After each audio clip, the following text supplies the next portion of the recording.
Hello, everybody. Good morning. Thanks for showing up here early, but it's for good reason. I'm really excited to introduce you to my heroes and mentors. That's Terrell Stafford, Jensen, and Nicholas Payton.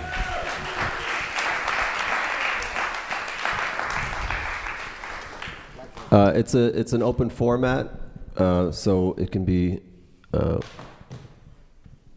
ask some questions. If you can read it on their bio, I would advise you to not ask that question.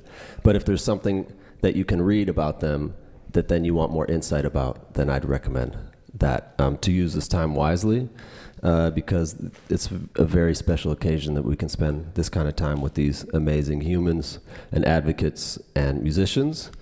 And I guess I'll start. Maybe I'd love to hear about, or I'd love to hear you guys talk about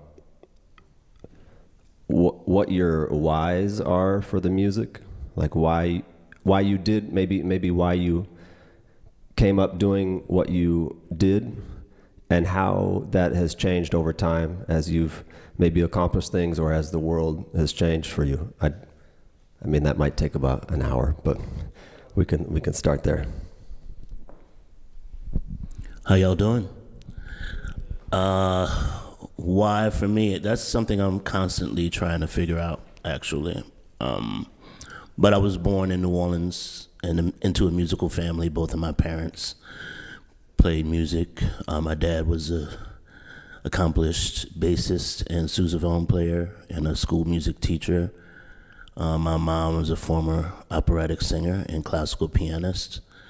So I grew up with a lot of music in the home, and being in New Orleans, I heard some of the greatest musicians in the world, who were mentors long before I knew I would be a musician as a career choice.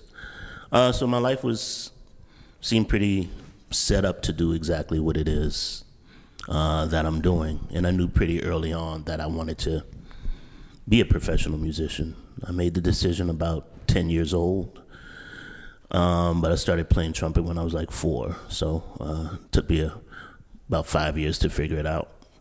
I think the early attraction was how hip the musicians seemed. You know, all my dad and his friends and all the people who would come by the house, they were very distinct individuals. They had their own way of talking, their own style of dress, and the whole music scene to me just was very, very appealing. I liked being around them, you know, far more so at that age than being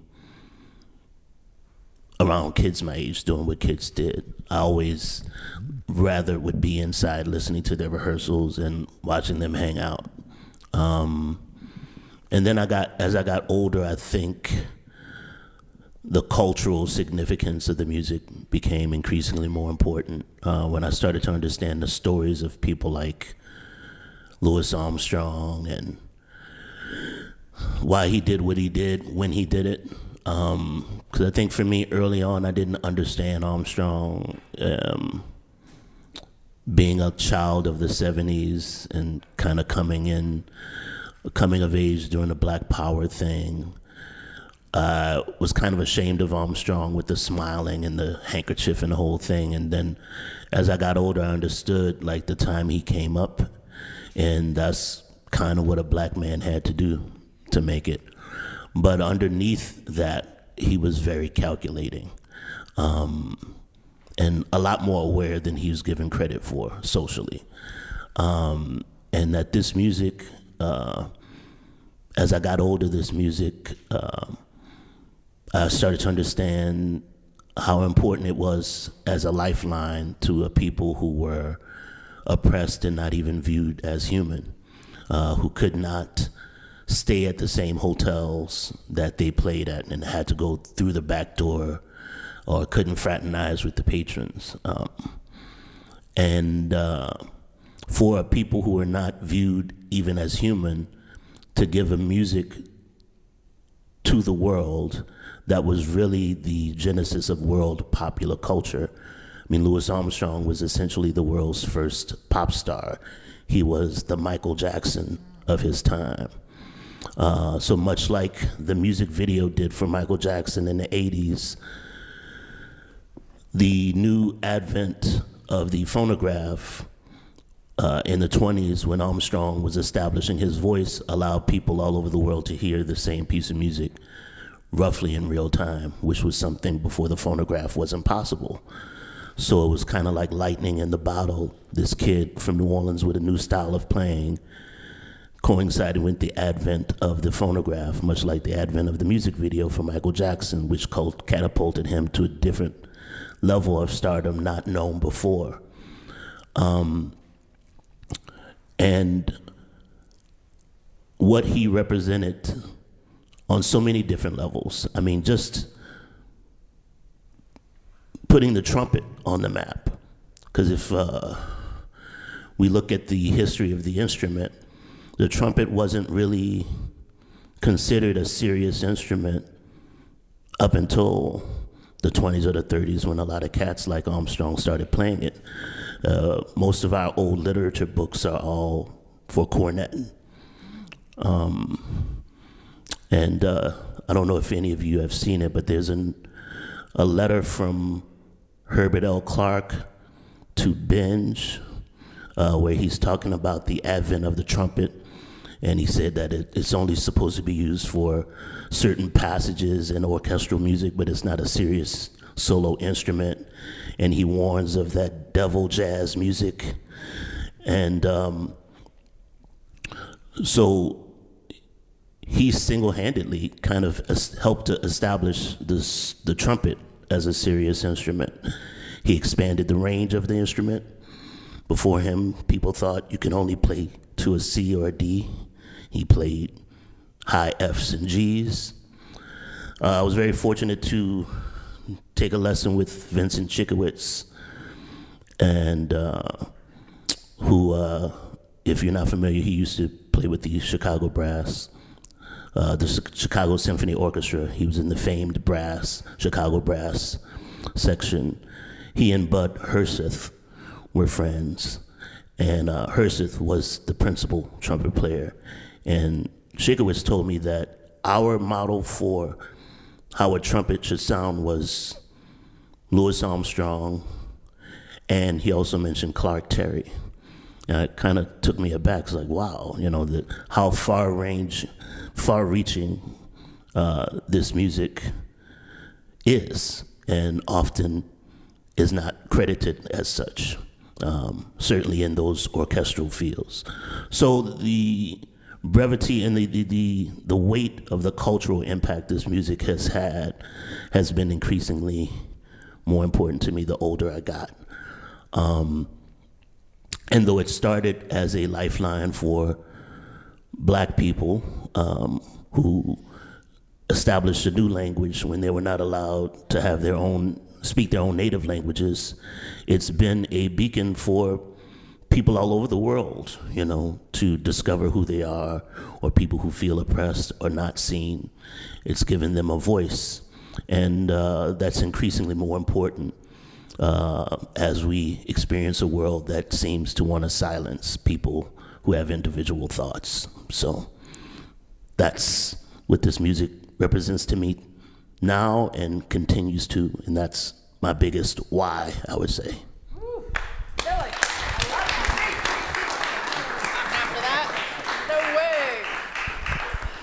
That was so good. Oh man, the whole time you're talking, I'm thinking about that picture of Louis Armstrong, and is he like in Egypt with the pyramids behind him? With his wife Lucille, and how they were just traveling so much, and how he was such an ambassador. And you know, in my upbringing, my mom was a classical pianist whose parents told her, you have to play classical music, but then you have to give up music because it's not a real job and go be a teacher. So she was really, actually, she was very oppressed when I think about my mom in ways that are just so wrong. Like, she had these huge hands and could play stride, and she discovered Scott Joplin through hanging out with, like, I think there was 2 Black musicians in the University of British Columbia where she went to school, and somehow became her besties, and she hung out with them and went to jazz clubs and heard music. And this guy Elmer Gill, you know that name? his son's Paul Gill. He's a piano player. But Elmer Gill would hit my mom, the classical piano player, being denied her opportunity to play what her heart told her to do. Hipped her to Scott Joplin and stride, and she played stride piano and just could nail like these big bare paws. She had this huge sound. Her time wasn't that great, but she was really, in love with the music from an early age, and she had a great record collection. And when she passed, we went through all her records, and I was like, dang, Mom, good taste. Like all the, Louis and the Hot 5, Hot 7, all the early Louis stuff is what we were listening to as kids. And she was sort of programming my sister and I with very good sounds. Obviously, because we're Canadian, a lot of Oscar Peterson. Oscar was an idol in our home, and I just thought that that's what everybody's house sounded like, was swinging music on a regular basis. Not just like, once in a while. Like, we're talking regular basis. I was always someone on the piano. And she also had all the piles of old lead sheets from my grandma, who was also a piano player. And so I had these images of these songs, too. My Funny Valentine, I remember the cover of the original lead sheet that said 3 cents or 5 cents on it. And then when I could learn to play the piano a little bit, I played it, and the verse was what I thought how the song goes. And then there's the song later, and then I heard Miles, and I was like, that ain't the Funny Valentine that's on the piano. That is something else. And so the why for me is kind of twisted because, first of all, I have a really low voice, and I wanted to play the trombone because I like Jack Teagarden's sound. That was my instrument of choice. But my older sister picked it, and we fought like cats and dogs when we were young. And my parents said, you can't play the trombone. You have to play something else. And since at the time I was a little bit of a feisty person, can you imagine that when I was a teenager? Can you imagine what I was like as a teenager? You can't believe that, can you? I know. I didn't take shit from anyone. Let's just put it that way. And so the band director of my mom conspired that I should play the trumpet. So that's how I ended up on this instrument and I'm dominant left-handed person. Like, we're not talking sort of lefty, I'm dominant lefty. So when I started playing left-handed, and then the band director and my stepfather had hired, because he was the principal of all the schools in the area, and there were no music programs. And my mom was like, you need to get music programs, Al. And so my stepdad, Al, who was the most amusical person in the world, but a lovely, lovely person, he instigated all these band programs with these brand new teachers. And the teacher didn't know anything, and he was like, maybe that's how you hold the trumpet, go for it. And then a couple months later, it's like, oh no, actually it goes like that. And that was when the real why began. I was like, what the hell am I doing? This is way too hard. Sucks. I should have played the trombone. I could have just switched the slide over here and everything would have been golden. But, it was a long process of getting from there to here. And there's been a million whys in between. And here I am now with you guys. And you have way more to say about this than me. I want to hear your story too. And we want your questions. Your questions are really important. I guess that's kind of it. I went through a process of many different instruments that sucked. I had a really bad trumpet when I started out, like possibly the worst one ever made.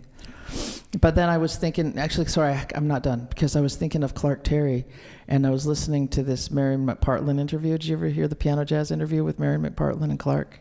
Oh, it's so good. And he talks about how he made his first trumpet out of a fire hose and a gas can, a funnel, and then some rope, and tied it all together. And it sounded so bad that the neighbors were like, all right, that has got to go. And they all pulled together funds to buy him a trumpet. Yeah, because he was raised with 11. His dad was raising 11 kids at the time. And I'm like thinking about that. I'm like, my mom had a hard time raising 3 kids with no money, but 11 kids? And it was just like, those times being black, I can't imagine how difficult. And for him to be so joyful from the beginning to the end of his life and share everything with everyone is really the big, why would I not response to music for me. When I heard Clark Terry the first time on a record, I was like, he's funny. he's got to be funny. He can't be a jerk. That guy has to be nice. And I was right. And I met him, and he was so sweet. And I was like meeting a rock star for me. I was just like shaking and nervous and crying while he's burning through rhythm changes. That's how much of a nerd I am. And at the same time, just going, whoa, if I'm going to do this, how? There's also the how. How the hell is that going to happen? So from Vancouver Island, listening to records in my mom's living room, to here in Texas for the Carmine Caruso trumpet competition, which I won at 29 years old. Go figure. I was thinking about that this morning too. That's really weird that I did a competition and I won. It's just really weird. So on that note, Terrell, you got it. So I won a cooking competition. Whoa.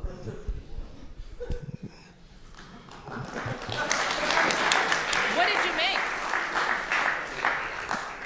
I made a bread pudding.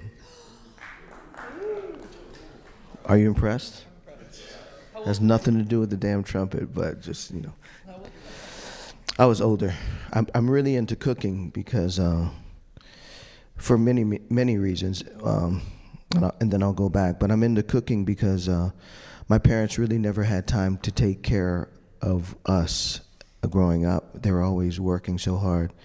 So I was a delegated person to do all the cooking, all the cleaning, and to take care of my brothers and sisters. And I really equate cooking with music. And I always say to myself, if the music thing doesn't work out, then I can always start a restaurant and invite my musicians friends to come tell some great stories while I cook for them. But I grew up in Chicago. I'm from Miami. And I love being in Miami because I love warm weather and I hate cold weather. And I remember my dad would take me. Both of my parents are musical. My dad and my mom both have beautiful singing voices, but my dad sang in, like, I don't know if you've heard of this group called the Dixie Hummingbirds. And so my dad and my uncle and a friend, they had this group, and every Saturday they rehearse. And go check out the Dixie Hummingbirds. It was just, I would sit in the living room just checking it out and listening how they were working out the harmonies and the arrangements, and it was like so great. And then after they put it all together, it was impactful in that it was a spiritual music, but their goal was to be in tune, and their goal was to deliver a message of the music. And that was really powerful, to see like these four men, working so hard to come together for the betterment of the music. It's very powerful to see them working together in a peaceful way. There was no arguing, it was so peaceful. And then, before they sing the music, they pray. After they sing the music, they pray. It was like really, really, really peaceful. So I was like, wow, man, this is what music is really about. You share a message. There's always a theme, and you share that theme with people, and the theme is healing, and the theme can motivate people. I thought that was inspiring. And on the other hand, my mom played trumpet. And that was a challenge, and she wasn't the reason I played trumpet, but she did play trumpet.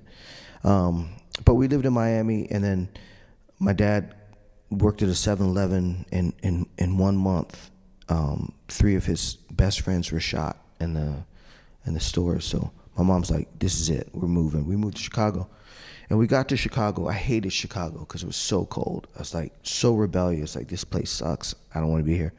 But my mom says, since she played trumpet, she goes, I want to take you down to the Chicago Symphony, and I want you. We're going to sit in this chair, and it's the perfect angle to see the principal trumpet of the Chicago Symphony. I want you just to watch him play, and I want to talk about it on the way home. So I said, okay.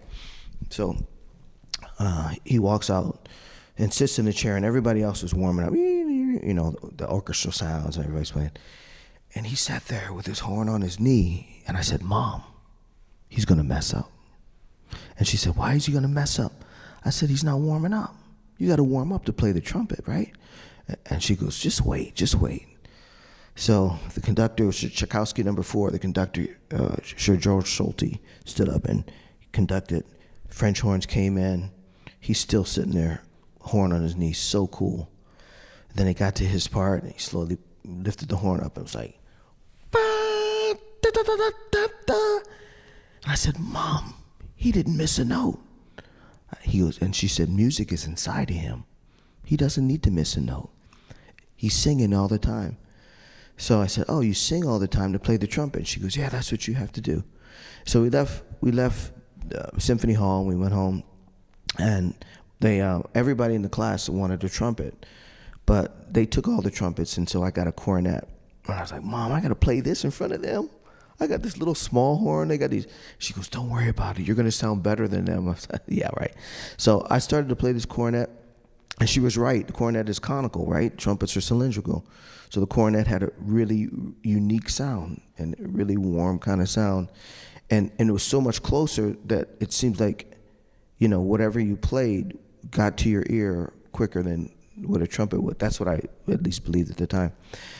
So I love this this cornet, and I practiced cornet like crazy. And when I didn't know at the time I wanted to be a professional musician. I knew that I wanted to play cornet, and I knew I wanted to play classical music. I knew I didn't want to play jazz. And my dad was always pushing me, because he went to school with Cannonball and Nat Adderley at Florida A&M. And there was a gazebo. He would always describe this gazebo in the middle of campus that the two of them with a group would play. And my dad would always check it out. He'd say, man, you should check out Cannonball. You should check out Nat. And none of my peers were really doing that, so I didn't want to do it. And I was really kind of listening to a lot of orchestral music. I was really, really digging playing concertos, because I'd see people play concertos, and I'd always ask them, how long did it take you to memorize that? That was always fascinating. And they were like, well, I memorized this in a week. I'm like, okay, well, what's the process to memorize concerto? And they're like, repetition, repetition. So it was my goal. I didn't want to take a week to memorize a concerto. I wanted to do it in 2 days. So I would always try to memorize these concertos, and I did all these concerto competitions and stuff. And that was my life. That's where I thought I was going, down the route of classical music. I went to undergraduate school in classical trumpet. And then my third year was the worst year of my life. And my parents were up recently, and so they were asking me, they asked me why it was a bad year of my life. And the reason they asked is because my trumpet teacher from my undergrad happened to call me, which was strange. And so they were there, trumpet teacher calls, they were like, well, why did he call? And so the story about him is that my third year of college, I don't play in the center, I play off to the side. In my third year of college, he looked at me and said, you need to change your embouchure. And I was like, okay, why? And he goes, because it doesn't look like mine. I said, okay, what else do I need to do? And he goes, you need to change your mouthpiece. And I said, why? Because it's not what I play. Okay, and you need to change your trumpet too. I said, damn, why? Because it's not what I play. So he made me change everything. So I came into a lesson, and the sound was close to what I was getting. I could not play right here. And so for 3 months, this dude made me try this, and it was so depressing. I was just broken. I called my parents. I said, I hate the trumpet. And I said, I have a year and a half to graduate, and when I graduate, I'm going to quit. I don't like this. And so my parents were really broken, and I quit. So but before I quit, I got a minor in computer science, and I got a minor in math. So I tutored in trigonometry, and I worked at a insurance company. I was their computer programmer at this insurance company. And so I was kind of done with the trumpet, and my final words before I graduated, he came up to me and he goes, if you happen to switch back to your old way, I just want to let you know that you'll never be able to play past the age of 25. So I was just I was done. My dreams, and, I love the trumpet. When I say I love the trumpet, I couldn't even walk past it without picking up and playing something on it. So the thought of me, because of a teacher, the thought of me quitting was just devastating. But I quit, and I got this job, and I was tutoring in trigonometry. And I love music and math. I think there's a correlation there. And, with computers, of course, the creative energy to create a computer program is very similar to like transcribing a solo or creating a solo. But anyway, so there was one day some guys were like, hey, we're going to go hear Wynton Marsalis. We went to hear Wynton Marsalis, and there was this woman named Yvonne Tall. I don't know if you know Yvonne Tall, but Yvonne Tall lives in North Carolina.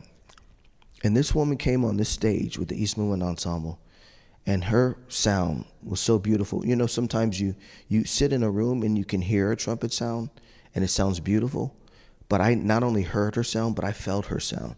Her sound vibrated in my spirit. And so I was like, man, I got to go meet Yvonne Tall. I looked her up in the program, Yvonne Tall. And so there were some guys that came with me, and they were like, man, we're going to get some lunch. I said, not me. I got to meet Yvonne Tall. What she just did for me and made me feel this music, I got to go talk to her. So I tried to get backstage, and I didn't make it. And there was this big, long line to meet Wynton. So I stood in this line to meet Wynton, and I got up to the line, and I said, Mr. Marsalis, that was a great performance, blah, blah, blah. And he says, you play trumpet? And I said, no, not kinda. And he goes, what does that mean? I said, well, I love the trumpet, but I quit because I play off to the side like this. And my teacher told me I wouldn't be able to play past the age of 25. Wynton was like, that's bullshit. He goes, I'm going to send you my teacher. And if he says you should quit, you should quit. But if he says you should play, you should play. And you better be serious. No bullshit. That's exact words.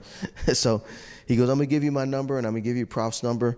And after this lesson, I want you to call me and tell me what he said. So I go to this Professor Fielder, and I played I was really into piccolo trumpet. So I played all this piccolo trumpet repertoire, like the Brandenburg, the Torelli. So I played all this, and I played all of my excerpts on C trumpet. And then I played like the Artunian or something like that on B flat trumpet.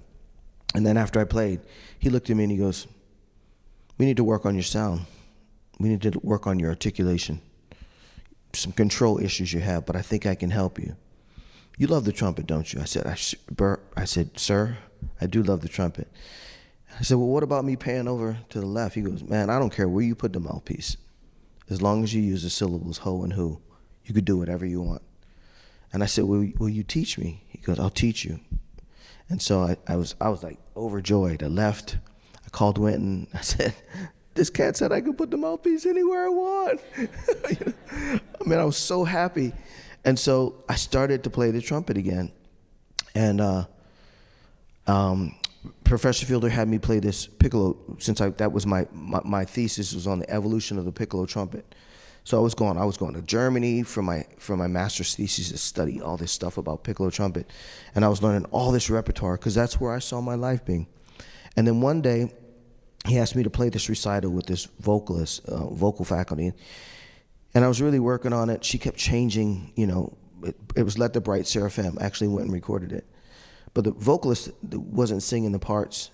She was improvising, and she wanted me to improvise with her, but I didn't know how to improvise. So I went to Professor Fielder. I said, what do I do? And he was telling me to work on different permutations because it was hard. Piccolo trumpet is in the key of A. So when I was trying to improvise to follow her, my fingers kept going to B flat and not to A. So that was really messing me up. So he said, I want you to spend the day working on this. And it was really great. Learning this was really great. After we did it, we played the recital, and he says, I have a surprise for you. And he actually took me to Carnegie Hall to hear the Chicago Symphony with Bud Hurst to play Tchaikovsky No. 4. Because in my entrance exam, I wrote on my entrance exam, this was the most impactful concert I'd ever been to on my, and he remembered it and he took me there. So this is like incredible for me. I'm sitting in Carnegie Hall, Bud Hurst is there, Chicago Symphony, Tchaikovsky 4, like perfect. So they play it, I'm like in heaven. I'm like, I'm singing the parts, I'm figuring all the parts. I'm saying to Prof, thank you so much, I love you. He's like, shut up,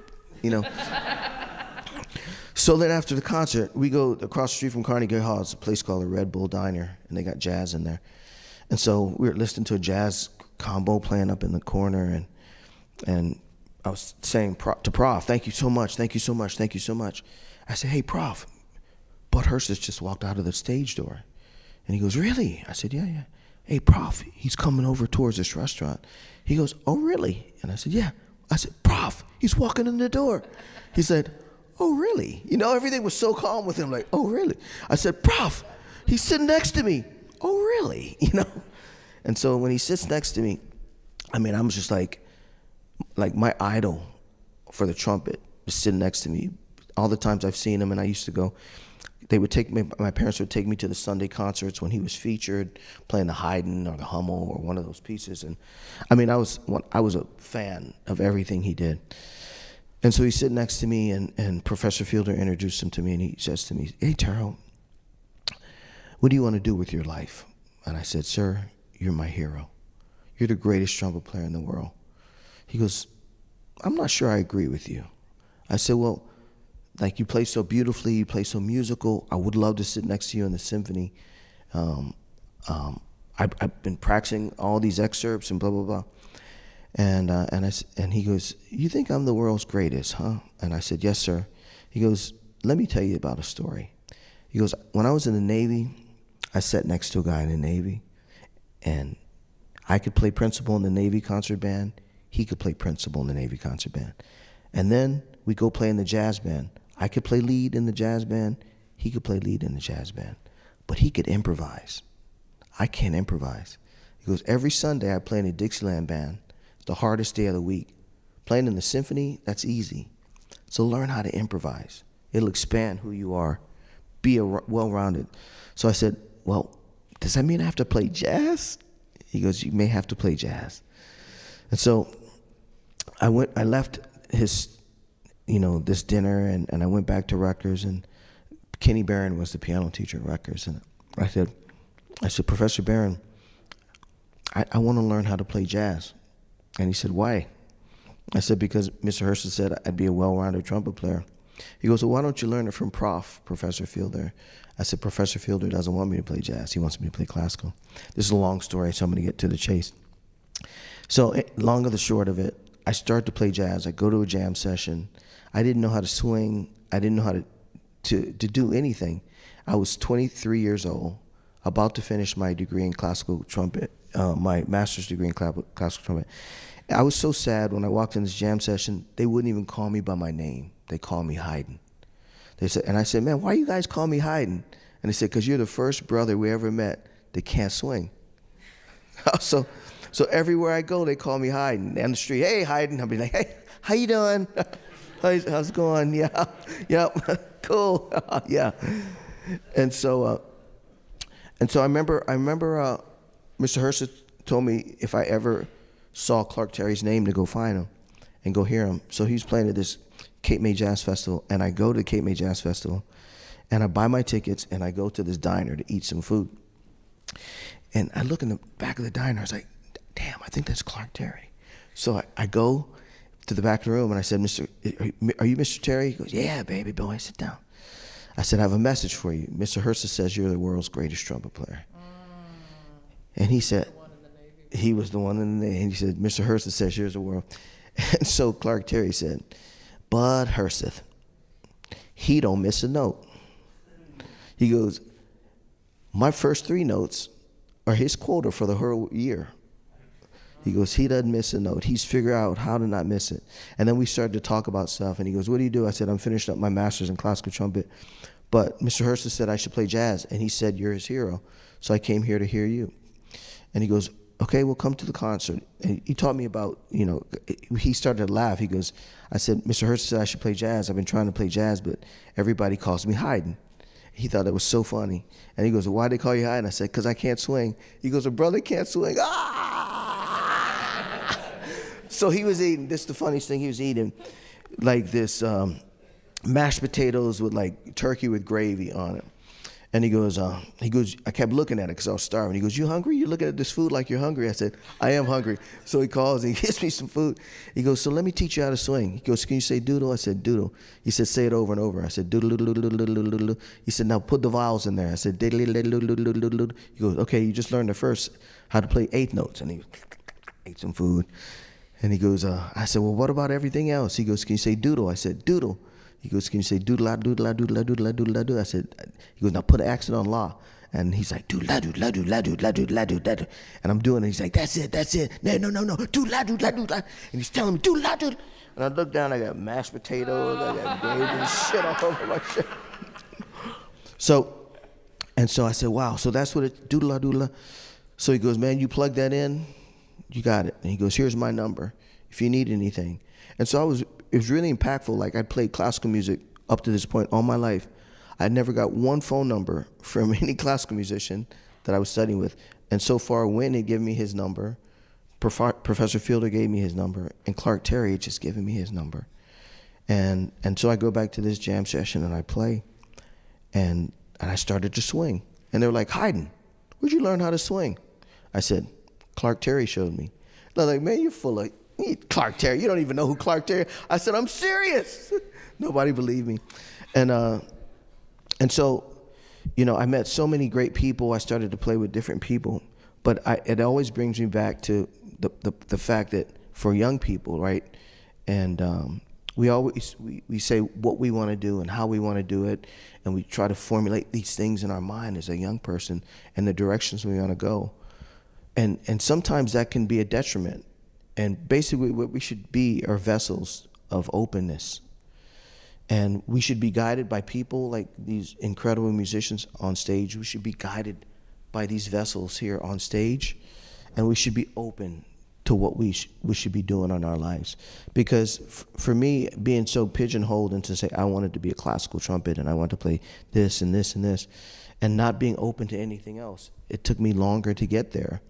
So instead of me being able to play jazz and embrace jazz at an early age, it wasn't until I was in my mid-20s. So I constantly feel like I'm catching up. But the thing that's beautiful is that, like, my friends here are incredibly patient, and I can ask either one of them questions to help me move forward in my life. And I highly recommend that to you.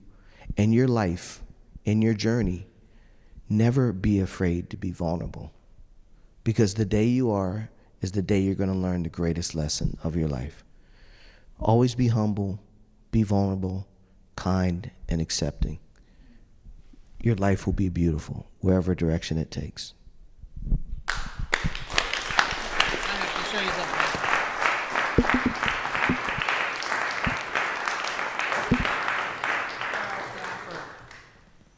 Can I read something? You just made me think of it. Okay.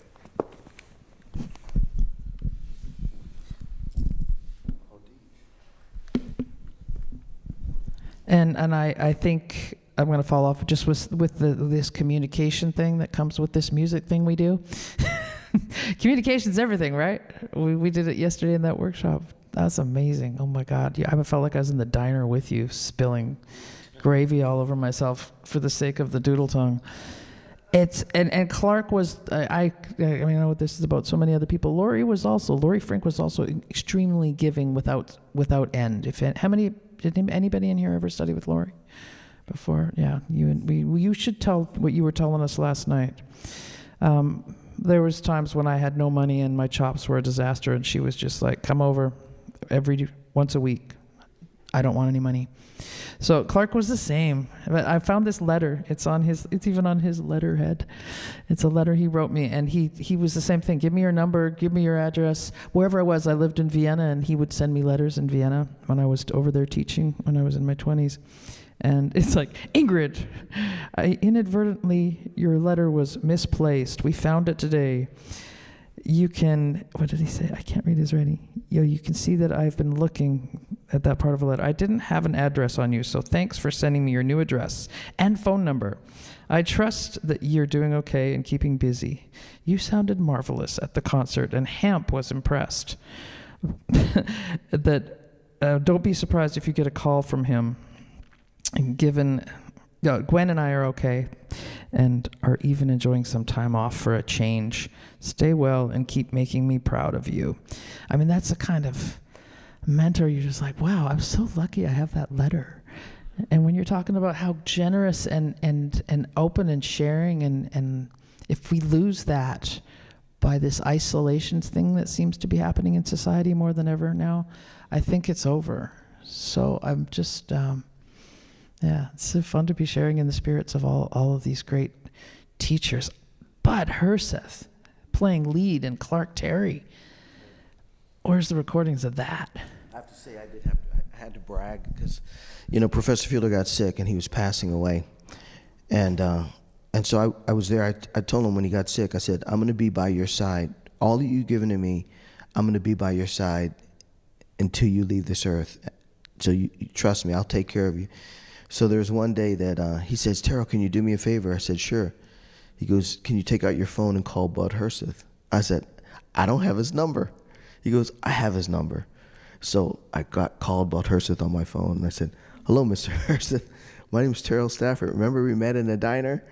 And he said, I said, you don't have to remember. I said, Professor Fielder's, he's really sick, and I want to be the liaison, between you and Professor Fielder. So he says, can I speak to him? I give him the phone. He talks to Prof. And gives me back the phone. He goes, so Terrell, would it be okay with you if I called you every week to check on Professor Fielder? And I'm like, please call me every week. So it would be the craziest times. Like I'd be in a sectional or something like that, and then the phone would ring, and I'd say, excuse me, I have to take this call. And I'd show everybody. They're like, you got Bud Herseth's number?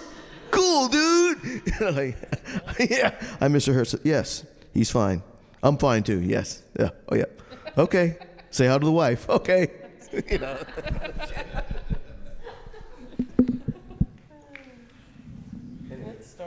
guys supposed to have questions. Ingrid directed that. Did I? Yeah, you did. You said at the beginning. Oh, yeah, questions. Oh.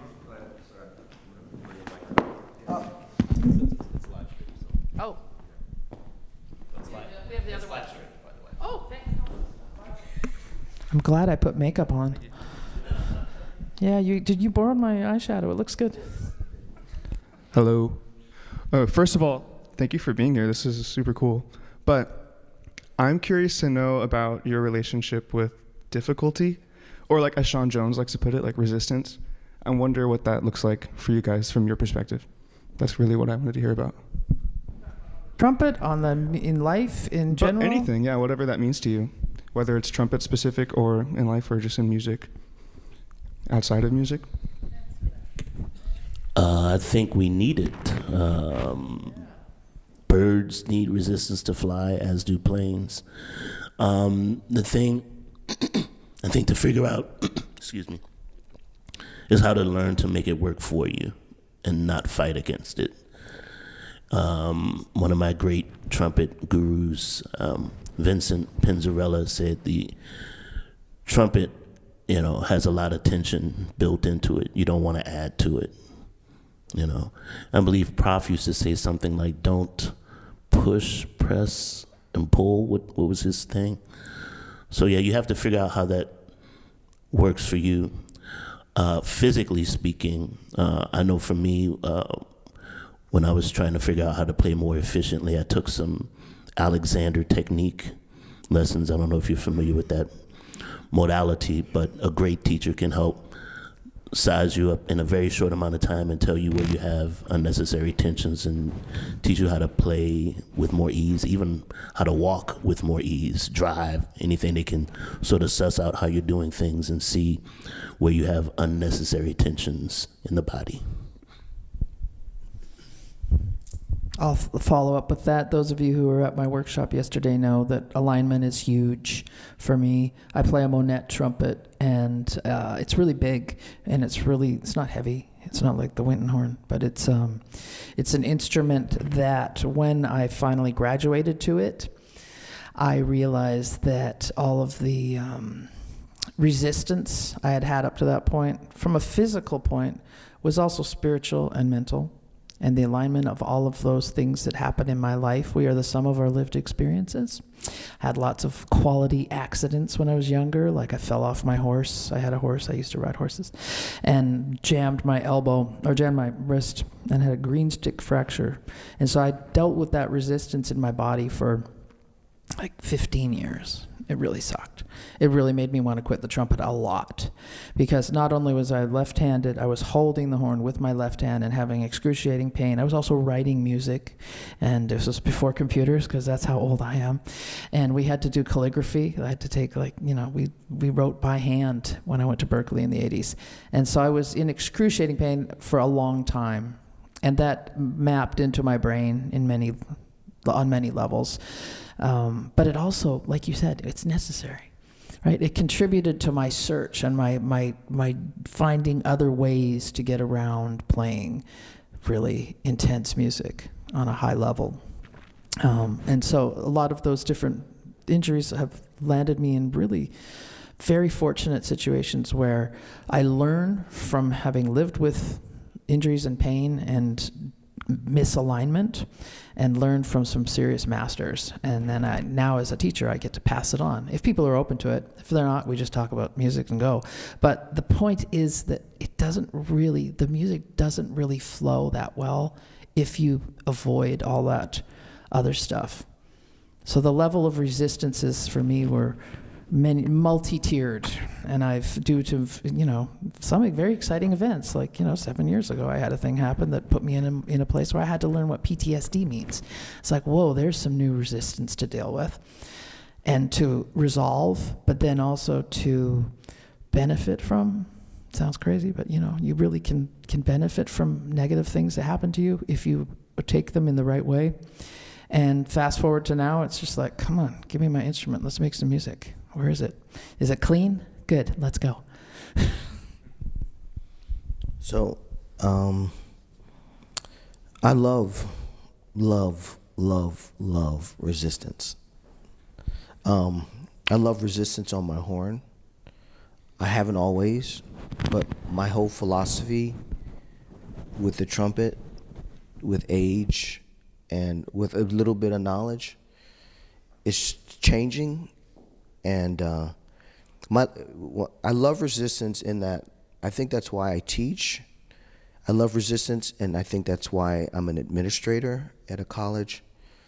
And I love resistance, I think that's why I perform, because there's resistance all around. The trumpet specifically, just finding ways. I mean, if there's a word that I etch in my mind every day, it's the word efficiency. And then I carry that word, efficiency, through my life. I carry it with my wife, I carry it with my daughter, I carry it with my students, I carry it with my colleagues. How can we be more efficient? And so efficiency has many definitions. So with the trumpet, I want to be efficient, I want resistance, I want to figure out that where that pushes, and I know my limitations, I know where I can go. But the same thing in life, as a teacher, I've had some teachers that have been so discouraging, and that and maybe not the resistance that I wanted. So I've learned from that too, to teach with ways to encourage, but to never discourage or change someone's destiny or change someone's life goals. But the resistance that I really like is I'm a problem solver. That's what I figured out all these years. I love solving problems, and I love solving problems with the trumpet. At the university where I teach, I'm in charge of the classical and jazz program, and so one of my goals was it doesn't make sense that 450 people in the program that I'm in charge of all play the same notes, and they don't get along. That's stupid. That's idiotic resistance. So my job was to say, find a way to pull these 450 people together. So that was that kind of resistance. That's what I live for. So I love resistance. If people don't get along, I love. I'm like Cupid. That's what I am. So I live for it. So problems come up. I mean, you think about it, you talk about it, and there's always a resolution. You play the trumpet, a problem comes up, you think about it, you talk about it, there's always a resolution. So resistance is my friend, because there's always a resolution.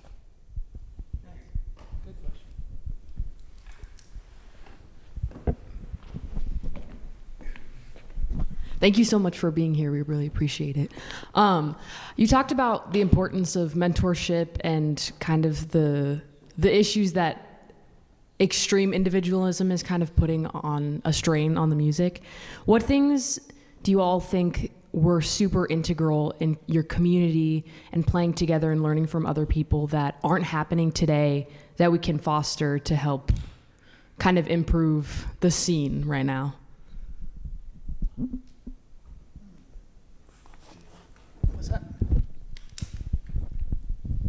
I think the scene's getting better.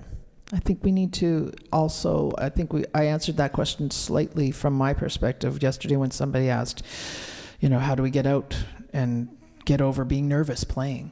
Well, you go out and you play. You just do it. So the scene is up to the energy of each person, where they're at and what they contribute to whatever they're doing. Big band, small group, ear training class, I don't care. Whatever it is. Like, how deeply can you listen? And how available are you to respond and support that listening environment? That's kind of it, right? I mean, that's what we do. When I'm teaching sometimes, or if I'm doing a workshop and I'm deep into something and then I hear something else, some other noise, I'm like, damn, it sucks to listen for a living, because you hear everything and you're responding to that too. When I'm on stage with Artemis and I'm playing with Rini Rosnes with perfect pitch, and he hears everything and makes everything you play sound amazing, it's like, that's positive interaction. And Allison and Norco and, the band, to play with bands, that's kind of the point I'm getting to here, is to really get the scene healthy, I think, is to create bands, to have strong units of people who are playing together because they want to be together, and that they're also pushing each other to continually grow in response to what's going on. So creating bands, that's my answer. Nicholas? I would say appreciate and associate with as many elders as possible. I think sometimes we take for granted that people are going to be here forever, and none of us are, Sometimes, let's say if I'm in New York and I see Dr. Eddie Henderson's playing, I'm excited, to see it. And I go to the gig and I'm like, why isn't every young trumpet player in New York in this room right now? So take advantage of being around your elders as much as possible, even if you don't like everything they say. You never know, 20, 30 years down the line, something someone said to you once can click and resolve a whole lot of issues. So You're a community builder. Go. I agree with Ingrid. I think the scene is really vibrant. It took me a long time. I say that, and the scene for us may have been different than the scene is now, and that was the struggle for me. But there is a scene now, and the younger generation are finding ways to bring the music together and to hang out and to build community, together. And I really dig that. It may not be all inclusive to anybody over 50, but it's what they do. But, so I do agree with Ingrid said. I do agree 100% with Nicholas said, seeking out mentorship. I spoke to a young Juilliard student 2 weeks ago, and she says to me, she goes, "Can I be honest with you?" And I said, "Sure." She goes, "I'm afraid." And I said, "What are you afraid of?" She goes, "I'm afraid of my mentorship leaving." And I said, she goes, like, when you grew up, you got to play with Jimmy Heath, or you got to play with such and such and such. I said, yeah. I said, you shouldn't be afraid. It's just that the scene is changing, but the mentors are still there. You know what I mean? The mentors are here on stage. The mentor is sitting right over there. The mentor is sitting up there. So the mentors are there. But the scene has changed a little bit, and I think there's so many positive things happening with the youth. I mean, where I am in Philadelphia, when I would always, one of the things I talk about is community. We always have to build community. And someone said to me yesterday that in my workshop, they're like, "Hey, what do you think about networking?" I said, "Networking disgusts me. Relationships encourage me." Make relationships. How do you make a relationship? If Nicholas Payton or Ingrid Jensen are performing, be at that performance.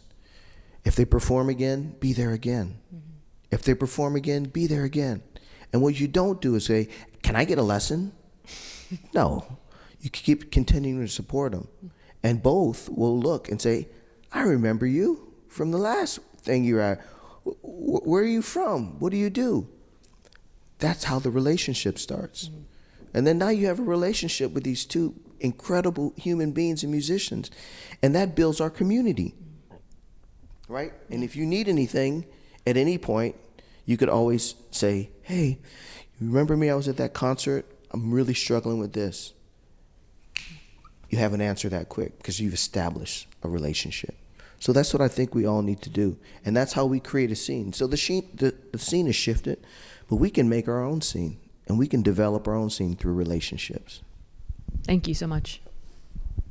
I'm just going to follow that up with a quick reinforcement of how when you go to people's gigs and if you're present and you're supporting one another, that comes back to you. And it can come back in the most shocking ways. When I was 17, I went to hear Freddie play 2 nights in a row. And it was when Freddie was on a health trip, which was like, I think, a rare moment. And he was running, and he was always in great shape, but he was like really obsessed with being in shape, and he was very present, and he was playing on this level that it was a legendary time in his career when people still talk about hearing Freddie in 1985, I think it was, 85, 86. Did you hear Freddie during that time? He was running like 12 miles a day, 50 miles a day. He was drinking herbs, and he was just like on a trip. And he played with a local rhythm section and came through Vancouver. And they were there for 2 nights, and everyone in Vancouver still talks about this event because it was like earth-shaking. The band played so good because he was playing on such a high level. And they played these hour-and-a-half sets. And I've snuck into the club. I was underage. I put makeup on, and I just sat there, and I was just like, I was doing this at the table and just like, oh, my God. Oh, my God. And then at one point I walked, the second night, I went up to the bar, and he was there, and he looks over at me and goes, what are you, a trumpet player or something? Because I had been at every set, and I'm just like, oh my God. He goes, come by my hotel tomorrow. I'm going to give you a lesson. And he gave me a trumpet lesson.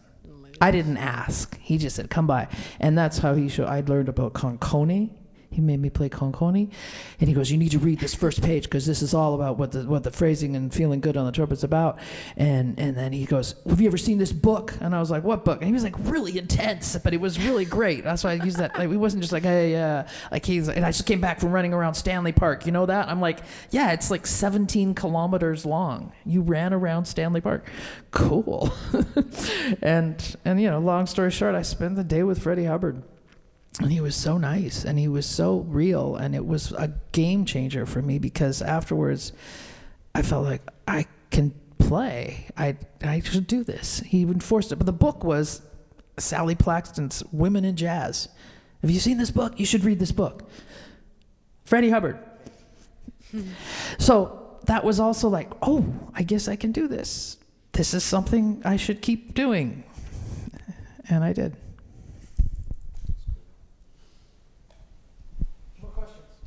More questions.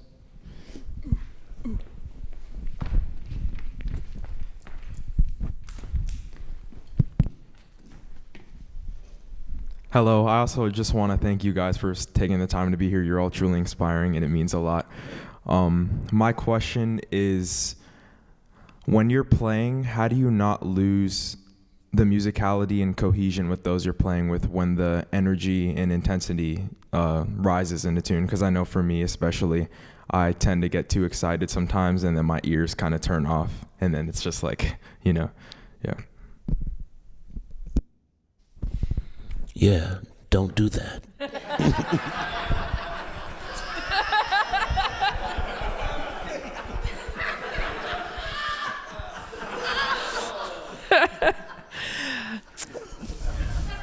Keep your ears open.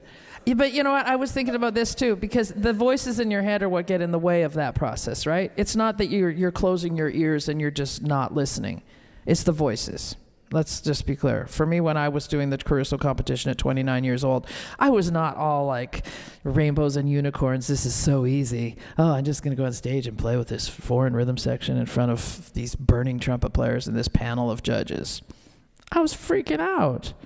And all the chatter that comes into your head before you play and while you play. And then after, that's even worse. Now we got this technology thing that tells us what's good and bad and right and wrong. We don't have to make any decisions on our own anymore.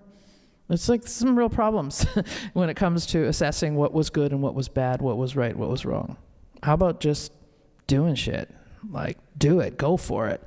And as soon as those, like, I call them the dictators in the head, come up and go, oh no, you have to go this way. This is a cool, oh, that was dumb. You played the root. What are you doing? You don't swing. You can't swing. Like, all those noises and chatter are in all of our heads. We all have our different versions. They come in different ways. And that's because, well, apparently we're human. Right? We have a fight, flight, or freeze tendency. So where are you going to channel your listening from so that you don't do that? Don't do that. Don't shut down. I tell myself all the time. But if you don't have a tool set or some kind of capacity to see it coming and keep everything open, because that's your natural state of being, because you've been brought up around music and you love music and you breathe music, that still doesn't mean it's easy when it's time to play. Because there's other people and there's other energies. And what do you listen to first? Your own sound. Like, what do I sound like? How am I sounding?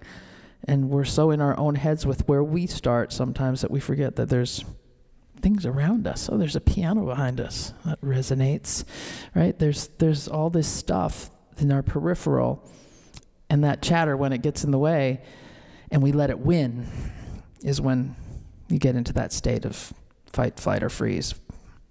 So to avoid it is, wow, that's like, got another 2 days to sit here and work on stuff. It's a lifetime of experience. And we all have to figure out our own ways of, for me, it's the nose breath these days. Neutralizing our sympathetic, parasympathetic nervous system so that we're playing from a place and living from a place of kindness and of goodness and of responses that are really like outside of control space. I could go on, but I won't. More questions? Can I answer? Thank you. Yes. I didn't want to get scolded. So if you think about, there's really like two types of musicians or two types of mind frames for musicians. There's the selfish part of it and there's the selfless part of it. And so when you're engaged and you're playing and you're building, most times when you're in that process of building, you're in the selfless process. But things start to feel good and the energy starts to get there and you start to rev up. If you could stay in the selfless vein, that would be cool, but most of us switch to the selfish vein and start to say, okay, it's my turn. And when we switch there, we stop listening to what's around us and we start to make it about us. So when you get to that point, stay selfless. Stay in the moment of listening to others and let them continue to feed you, and you won't have to worry about anything happening. It's when you switch to that selfish part that you take over and things are uncontrollable. Cool? Beautiful.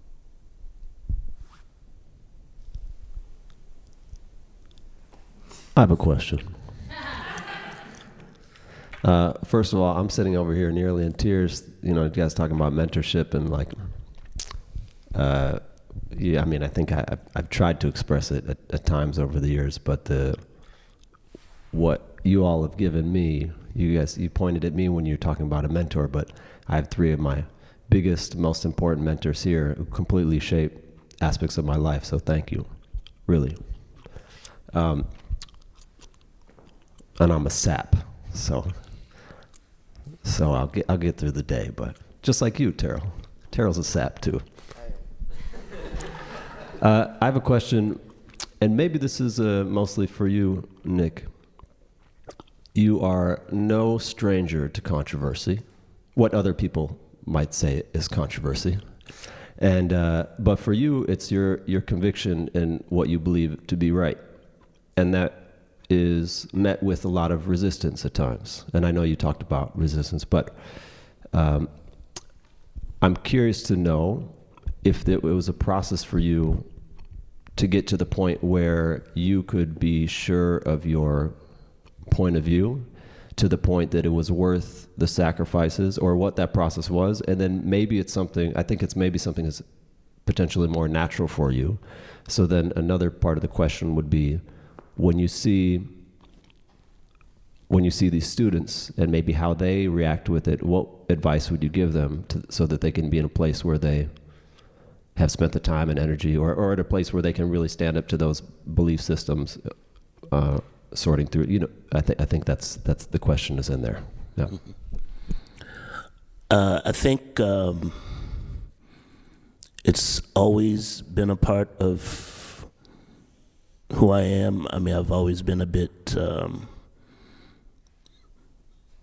mischievous and rebellious, even as a kid, as Ingrid spoke to, being like, you can't tell me what to do. Like, I've always had that part of it, but also been very humble and quiet and shy at the same time too.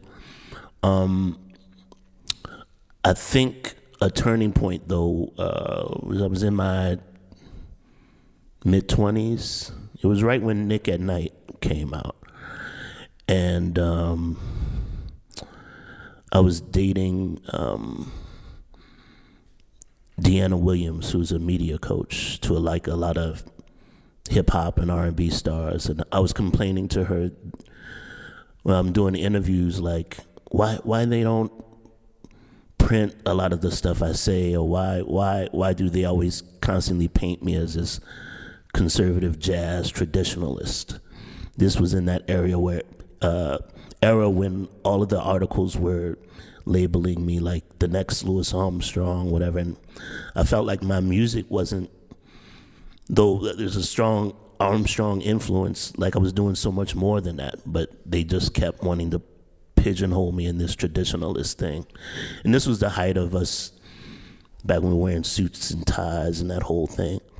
And she was like, yeah, but you play into it. Like,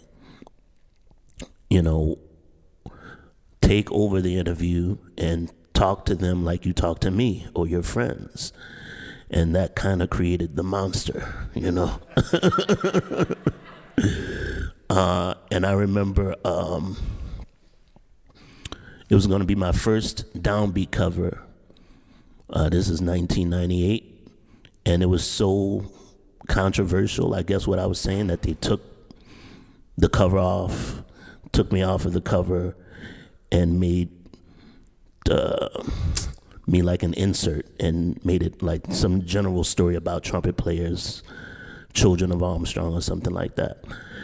And I remember when the article came out, and it was like a lot of the stuff musicians talk about in the dressing room, like how we really are. But I remember even a lot of musicians were like, yeah, Nicholas has lost his mind. He's crazy. How dare he talk about this stuff? But it was just like, really, y'all are way worse than me. Like, I am just brave enough to speak about the things y'all are afraid to speak about. So she really put that thing in me. And I think also because she came from the music more from a pop, R&B, non-jazz aesthetic, that she was able to critique it in a way that for jazz musicians, a lot of us, we don't show our personality, that we're told that we have to conform to being a certain way. And it's a part of what makes the music not as sexy in terms of media as other musics are perceived, as daring as a hip hop is, or as dangerous.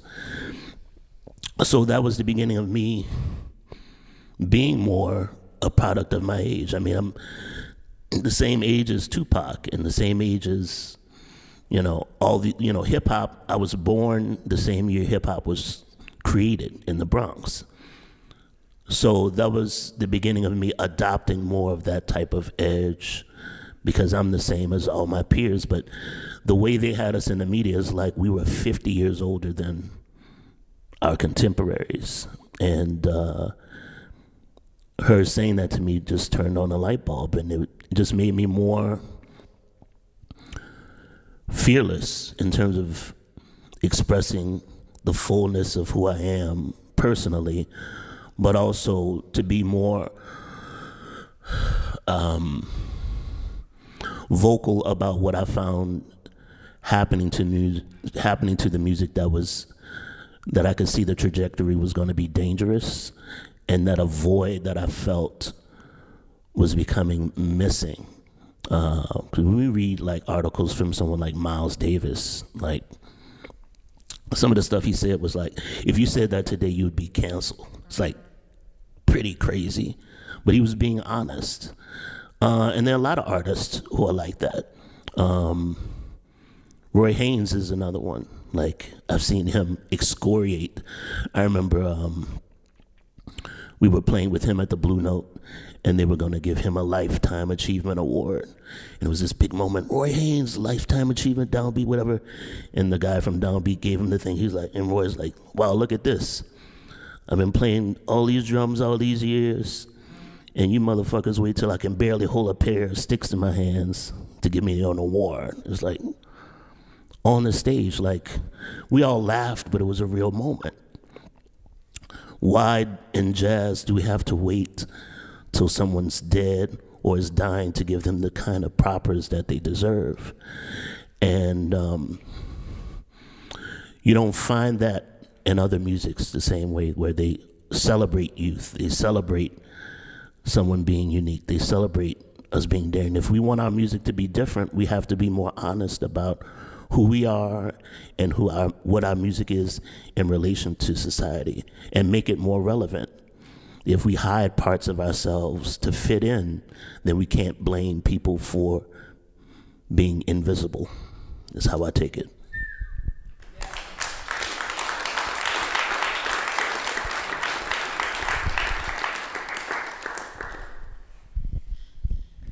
I remember Rini telling us about Joe Henderson saying, you know, they're giving me awards now that I'm also, you know, later in life. He goes, I've been playing this way the whole time. I said, why now? I'm in my 80s or late 70s. Why now?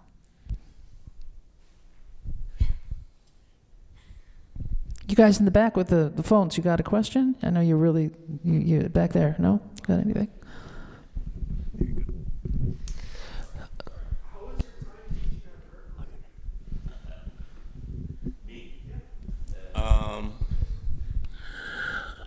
It was cool.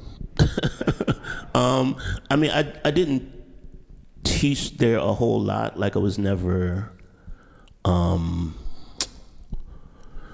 there week to week. I had more of a visiting artist residency for the first 3 years I was there. And then I became the chair the last year I was there, or half a year before I got terminated. But yeah, I was there like maybe once a month for like a week. Yeah. Was there something more specific you wanted to know about that, or? Cool. Hi, everybody. I'm very honored to be here with you guys today. This is a question that I don't know if it'll apply to everybody, but at least Mr. Payton is as a as a multi-instrumentalist, how do you work to become adequate at everything you want to play? Because obviously I'm a trumpet player, and then I'm in piano class, I'm taking drum lessons, and my goal is to be able to play trumpet, drums, and piano at maybe not the same level, but at an adequate level. And I'm just curious how you were able to develop those skills. Mm. Well, you know, obviously spending time on everything that you want to do.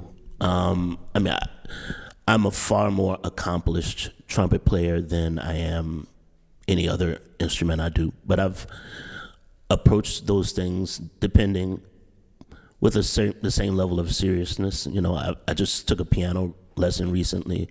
I've taken vocal lessons. One thing that's helpful, though, is I think the work that you do on one instrument, and this is even within your primary instrument, that we don't have to keep reinventing the wheel if we begin to notice the connections between one discipline or one aspect of musicianship and see how that's connected to something else. Then it helps us to not have to do the same work over and over and over again. Like, a lot of times I hear the students saying like, oh, I know like 100 solos. Like, why? You know? Like, I've maybe learned like 5 to 10 good solos that I know really, really well. And that was kind of enough for me to understand everything that I needed to know, right? Like, I've never deep dive studied Charlie Parker, but learning Clifford Brown, because he's a child of Charlie Parker, opened the Charlie Parker door for me. So being able to see that interconnectedness made it so that I didn't have to learn every Bird solo, in the Omni book. But it's the painstaking work in the details that only I think you can get the most out of it. So yeah, I may only know 5 to 10 solos, but I know every detail of that solo. I probably know everything the rhythm section played, the context, why they played what they played, as much as I can, because learning a solo for me was more akin to method acting than actually just learning the notes. That's just one small part of it, and I feel like most people stop there. They learn the notes. You've not taken off the articulation, the spaces, the breath, phrasing, dynamics, all of those contextual things. The more you break it down into the smallest detail, the more you understand. It's like a kid who takes apart a radio to understand the overall construction, and you can put it back together, and then you know how the foundation of how that is constructed. So I remember the first solo I tried to learn was Clifford Brown's Cherokee. It's crazy, like, why? It was like, but I didn't know. Like, nobody told me, you might want to start with something else. But no, I just was like, let me go right to it, And I couldn't do it. It was too challenging. But my dad had bought me Lee Morgan's Sidewinder album, and I could hear that Lee Morgan was very much coming out of Clifford Brown.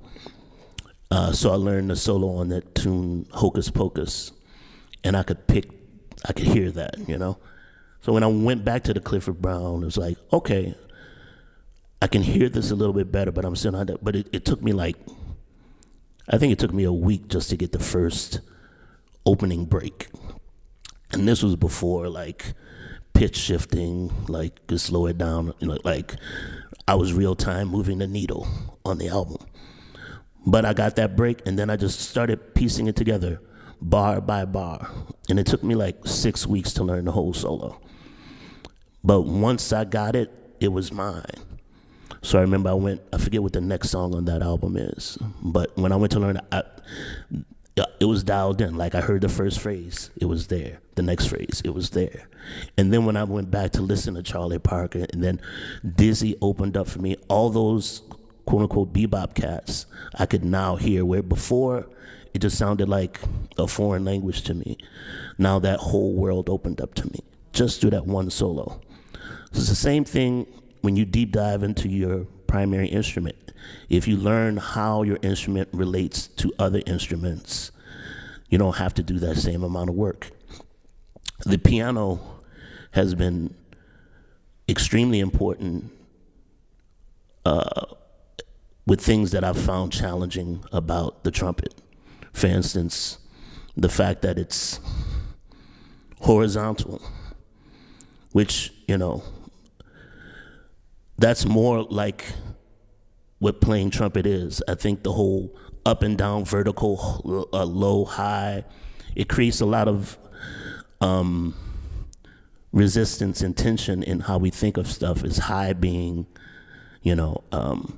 more difficult, or, the notes are all right here. And the more I play the piano, the more I apply that pianistic approach to playing the trumpet. So all the notes become under my fingers and either closer to me or farther away from me. And it's the same on the trumpet. And then I learned that relationship, finger isolation exercises that you practice on the piano for finger strength, that applies to me having greater dexterity on the trumpet as well. So just learning all the relationships of what you're doing in one area, so that the work you do in one area of your life can improve the whole, or whatever. And that's just music. But it's the same in your life. If you're on the evolutionary path of trying to be a better person, being kind, the values Terrell espoused about being, then the whole of your life is going to resonate on a certain frequency. And that's what we should ultimately be after.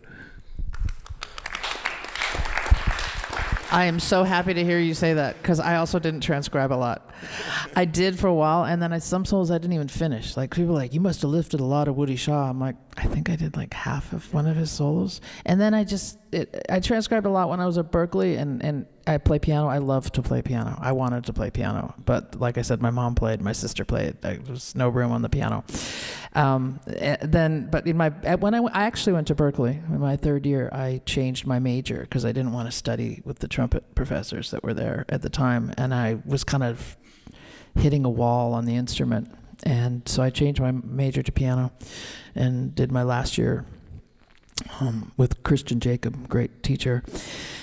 And it was a really great reaffirmation of all those same things you're saying. It's just music, right? We think we're these technicians on this chunk of metal, but it's fluid. And that idea of register and range, not that you're a trumpet player, but there's some few trumpet players in the house. How many trumpet players in the house? All right. What do you play back there? Yeah. And you? Bass. Okay. Thanks for coming, you guys. It's great to have you here. And the thing I wanted to touch on internalizing things, also exactly what Nicholas said about all the elements of transcribing. I have my students do that at MSM. We have to do all the details on our transcriptions. But harmonical analysis especially is like, are you hearing this, or are you just playing it? Like, are you really, really hearing this? Can you take this one phrase and flip it over like a composer and retrograde it and make it into, invert it and extend it and modulate it? Those words, you know those words. You're getting fed those words all the time. So if we're a sum of our lived experience, which is all the things you're learning when you study things, and you're really actually internalizing them from a sonic resonant space, then it's all going to come out. But we tend to rush things, and we tend to judge things, and we tend to assume something is something corny. Oh, that's corny. Oh, that's cool. That's hip. It's just music. Just play and figure out what you're hearing. And then let those walls you hit, whatever they may be, let those be those openings to be like, oh yeah, I'm missing a technique in this area. I got to find a teacher to help me with that technique so that I can fluidly find my sonic resonant space to interact with fellow intergalactic beings. That's it. You want to add to that? Thank you.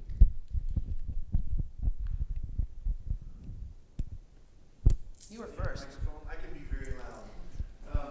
So, something I struggle with, I think a lot of us professional musicians do, is, making a living doing this thing that we do, playing our instrument, can very easily become work and feel like the joy of it can easily go away, and it becomes kind of it's just the means by which we make our cash.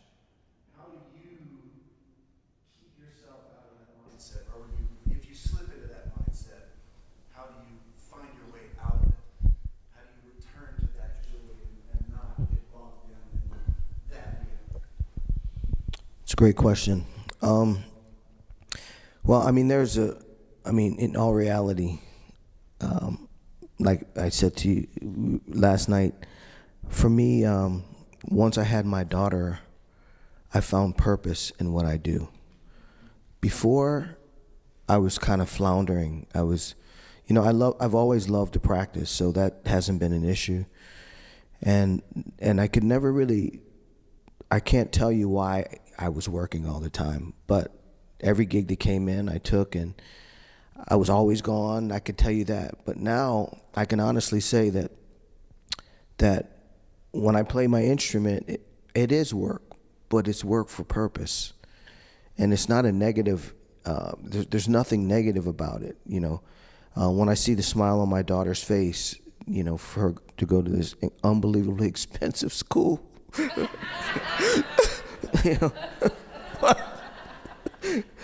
when I see the smile on her face, it really touches my heart, you know. So, I mean, there's an aspect of it that it's work, but it's just so great to be able to work and bring joy to the ones you love. So, yeah, I'm not sure if that answered your question, but there's a purpose for it now, and I hope that for all of you, you know, whether you have a family or not, finding the purpose in what you do, because when you find a purpose, that's when you want to give it even more effort and push even harder, because there's something at the end of the tunnel that you're striving for. Passion, right? Passion, when you feel that there's no passion behind the gig you're doing and you're like, I don't love this gig, this sucks, and cynicism sneaks in and you're just dialing it in, I think that's the time when you kind of have to step it up and ask yourself, what can I do to hone my craft? That sounds super corny, but you know, like, I'm on this club date gig. What can I do? Well, I could be more in my body. I can make the trumpet play more effortlessly. I can listen beyond the sound of what this music is that I don't necessarily want to be playing, but I really need to do this gig because otherwise I won't eat and I'll have to get, you know, evicted from my apartment or find somewhere cheaper to live, and then I'll be hustling and struggling and stressed by that. So there is a certain amount of stuff we have to do in life that really sucks. Anybody see Severance? Anybody watch Severance? It's so great, right? So I was dean of a jazz department for 5 years, and I really used that show as therapy for me, because I watched and I was like, oh, look at this. I'm about to go into my office and sever my musical brain for quite a few hours here. And I even would be on the elevator and I'd come up and go, and I'd get out on the third floor. And I'm like, here we are. Don't look at the piano, Ingrid, when you walk in the office, because you don't get to play that anymore. There's too many emails to do. And it's really true. And I did learn a lot during that time. It was the second time in my life I had a real day job. The other time was when I worked at the Waldorf Astoria as an audiovisual technician. And that sounds very fancy. It wasn't. I recorded meetings with bankers.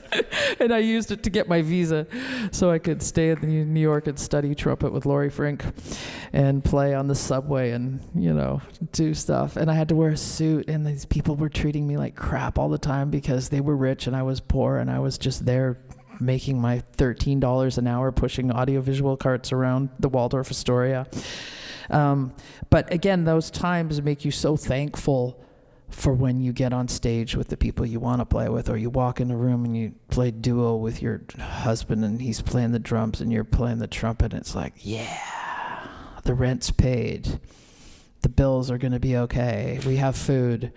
And then the cynicism part of all of that, which can sneak in and really, really be dangerous to your artistic self, gets called out.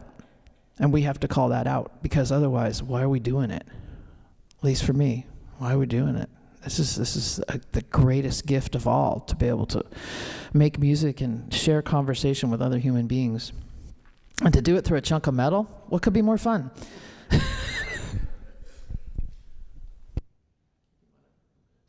You never do gigs you don't like. Especially Berkeley. Oh!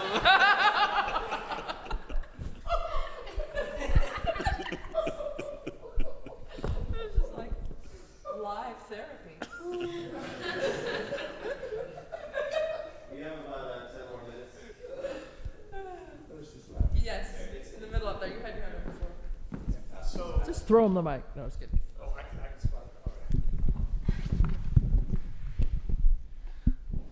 Hi. So I guess my question is a little bit more geared to Mr. Stafford, but if any of you guys have anything else you'd like to add, I'd love to hear it.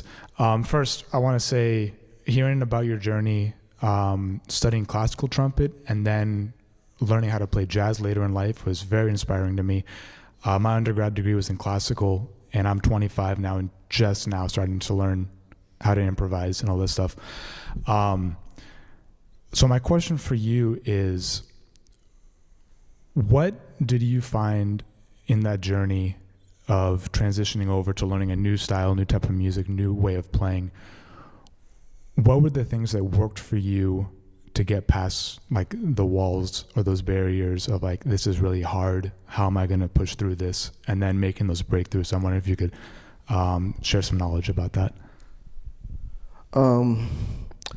So what's interesting is when I kind of said I wanted, I was still really devoted to classical music, and I still really wanted, and even now to this day, I still want to play Baroque music. I love the piccolo trumpet. I mean, there's no other trumpet that I have this connection to other than the piccolo trumpet. And I love the repertoire around it. So, you know, what I'm saying, if I could do that now, I would, but it's not really practical for me now because of the work it takes for there. But you know, it was interesting because all of my classical friends, when I said I wanted to start to learn jazz, they were like, "Don't do it. You won't be able to do it. You won't be able to swing." And then some of the new friends I'd met who were jazz musicians, when I told them I wanted to switch, they said, "Don't do it. Don't do it. You'll never." They're both saying the same thing, like, and I'm the wrong person to say don't do it to. You know, I'm the kid who has calluses on his hand from putting it on the stove when my grandmother said, "Don't put your hand on that stove. It's hot." I was like, "That's bullshit." You know. So when they told me not to do it, I figured there was a challenge here in front of me. But what I did, I bought all these books. I bought like the Jerry Coker book. I bought all these books to learn how to play jazz. And there wasn't one thing in any book that ever helped me. But when I started to transcribe solos, I started to fool people that I could play jazz. Because I would learn a Miles solo, and I would learn it so well. I mean, I would just spend weeks and weeks on this solo so I could play it with the recording, I could play it without the recording. I could even sometimes play it in a different key if I needed to. And when I go to a jam session, I would play that solo. And then people say, "Oh man, it sounds like you checked out Miles." And that's when it went ding. So if I learn people's solos, they think I can play like that. So that's what I started to do. And I didn't understand anything behind the solo. I would just learn the solo until it sounded just like that person. And I go to a jam session and they say, "Hey man, have you heard of this guy named Fats Navarro?" I say, "Nope." So I started learning Fats Navarro solos. "Have you heard of this guy named Booker Little?" "Nope." So I learned a Booker Little solo. And I was just doing this because people were like introducing stuff to me. And then after I learned these solos, then I was curious, what made this solo so great? You know, why when I play it, the people think it's so good? And that's when I started to learn more about the solos, how it worked, the lines, the harmony, so on and so forth. So I would say for you, get as much language into your body as possible. All the theory, all the tangibles will come, and you can look that up on the internet. But, you know, the expression and the passion that comes from the players that you transcribe, you can't find that on the internet. That's not in a book. And that's what's going to make you really special.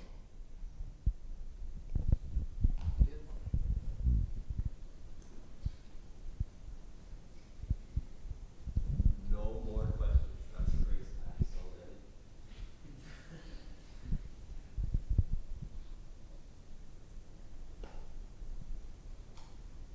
This is the awkward part. We're looking at you, you're looking at us. It's a lot of information we've been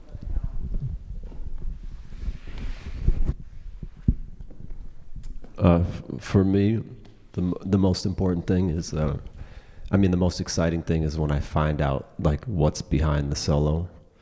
And one of my great discoveries was when I was getting ready to teach an improv class, that I was revisiting some of Wayne's playing, and I was reading his biography.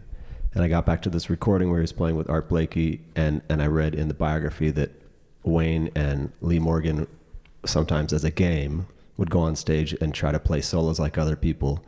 And I revisited this album that I'd heard hundreds of times in high school, and I heard Wayne play, and I was like, damn, Wayne is taking a Lee Morgan solo. And it was like the same vocabulary, same articulations. It was incredible. And so for me, these like a gem like that makes you go like treasure hunting. So I was curious if of the things that you guys have experienced or found, like a couple things maybe you could mention that maybe you found like that in the music that have kind of illuminated the why behind why people sound the way they do. I feel like you have an encyclopedia about this. It's all on your posts too. I think for me, like I mentioned earlier, like transcription is a gateway to almost like what being a method actor. You know, it's not enough to know the notes to learn the solo. You know, I want to, when I'm dissecting someone's work, I want to be that person if I can, you know, to the point of, and Terrell mentioned this earlier about, you know, like being a vessel. Like I think at a certain point where I started noticing is like, I could channel their energy, and it could be someone I knew or even an elder whom I never met. I was only familiar with them through their work, but there are distinct times when I've been playing, and it still happens sometimes, even with someone I haven't studied. Like I could be playing piano and all of a sudden it's like I'll feel Bud Powell for like 30 seconds. Then it's like, okay, see you, and then it's gone. It's like when you're at that level, to me, where those energies will come through you when you've done the work, and they will deem you, is how I look at it. It's a little weird, but it's a worthy vessel to speak through. To me, that's an affirmation that you know that you've studied the craft to the point where you can be a vessel for this music at the highest levels. But that requires a great deal of listening, not only to the music, but just being a listener. And I think the highest level of playing is always more of an issue of the highest level of listening. When we're in tune and we've conditioned our body, mind, spirit to the point to be a vessel for this music, it comes through us. So it's never an issue of worrying about what to play, what should I play, how should I build my solo. The music will tell you what's necessary. There's no formula for how a solo should be structured. A lot of people say, oh, you start your solo here and then you build it to a peak and then it comes down. Not necessarily. Maybe the solo starts here and it stays there. You know, what was the solo that preceded the solo? What's coming after? All these different factors. I think the more acutely we can attune our ears to being the best listeners possible, the answers are always right there. Yeah. Can I follow up on that? Totally, 100%, everything in agreement. I feel like I'm thinking of myself when I was in my mom's living room pretending I was Lee Morgan in my head. Like method actor, like playing a role and really being obsessed with those characters too at certain points. Like if you're not feeling a connection to the person you're studying, then maybe you need to search more and find other options. When I think of Wayne, it's almost like every generation of Wayne I get inspired from. Just put on any Wayne Shorter and I'm like, wow, right, there are no licks. What was that thing I was supposed to learn that's a pattern? Why? Oh yeah, I need to learn it so that I can experiment with theme and variation. That's why, right? Like to be thinking like a composer versus a soloist, as we spoke of yesterday a little bit. I had a really good point and I lost it because I was sneezing. My brain exploded in my head. But it's to do with, oh yeah, Ed Howard.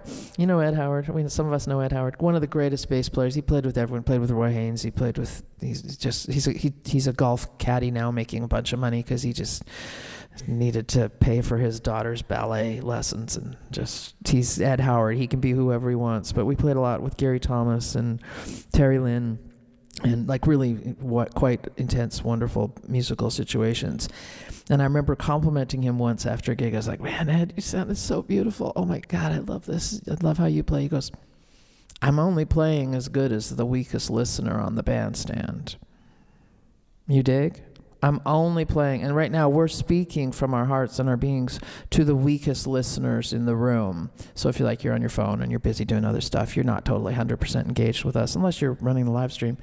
You're allowed. But you know what I mean? Like, we feel that. You feel that when it's time to play, that you can only be the best of yourself in the moment when you're channeling from a place of integrity and care that is so huge that you feel like you're wide open and somebody's going to hurt you. And that's a problem. Victor Lewis used to say that. He goes, he lived above Sweet Basil's, and he'd finish playing and he'd run upstairs and go into his apartment and just be like hanging out. And like, Victor, where did you go? You're like just the mystery man. Oh, yeah, I got it. After I play, my heart's wide open. Like, people might come up to me and say something, and then it goes in and it damages me. And I was like, oh my God, that makes so much sense. Because if you're doing it right, you're wide open. And if you're not doing it right, it's because you're scared, or you're insecure, or you're a jerk, and you need to work on yourself. That's not the point of doing this. This is it's such a gift to be able to do what we're doing, especially in these times. We are so lucky to do what we do. And so approaching it with any kind of stupid ego place is I just don't get it at this point. I'm going to be 60. I got a 14-year-old daughter. I ain't got time to process all that extra bullshit. It's just fascinating how our brains work and get in the way of the beautiful processes sometimes. So with that in mind, I'm going to stop talking. I don't know if this relates at all, but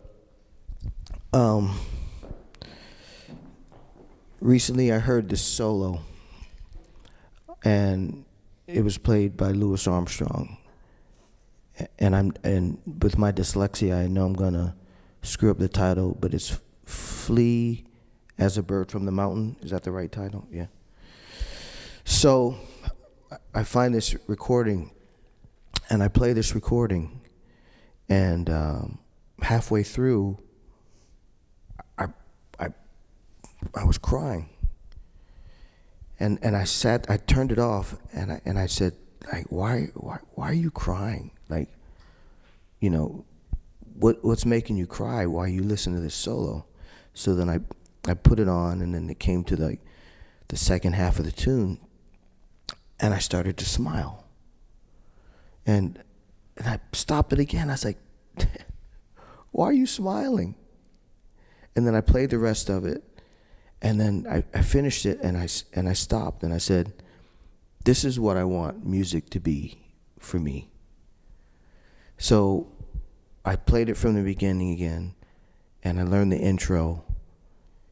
And my goal is to say, man, if this person played this solo, and whatever emotion was put into it, I can feel it, and it affects me this way, that I want that to be my mission from now on. We practice all these things we practice, but if you haven't heard this solo, check it out. So that's been my study. And I'm not transcribing it to learn the notes, because the notes are really easy, but the intent behind it is so powerful, and it's so peaceful, and there's so much love and compassion behind it. That's where I want. We all find different avenues where we want to go in our lives. And, we've all done the Freddie, and we've all done the Woody, we've all done the Clifford. But this particular solo caught me off guard, because it's nothing. It's a song. So that's all I want to say. Unfortunately, very unfortunate. I could stay here all day, but we have to call it. Please give it up for Mr. Nicholas Payton, Angela Jensen, Terrell Stafford.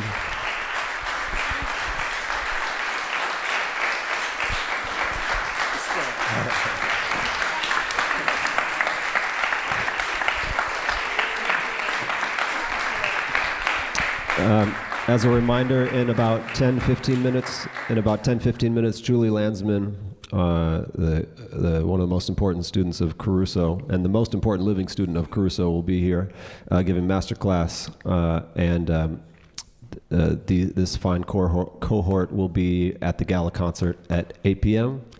and we have the competition at 3.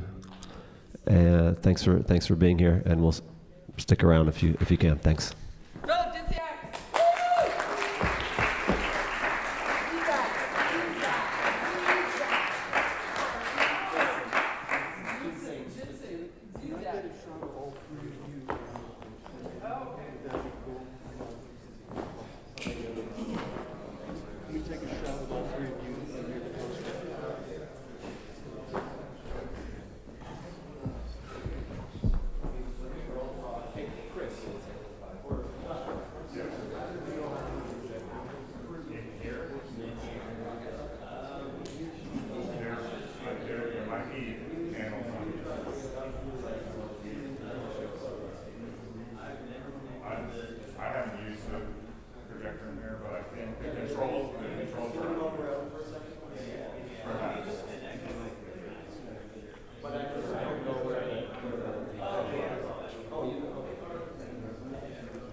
I have one question just about like the physical nature of your body. I've had scoliosis for a few years, and I feel like when I try and fix my posture, it ends up making my back hurt more. But I'm just trying to figure out like the best way to get past it. Is it just a thing like over time it's just gonna?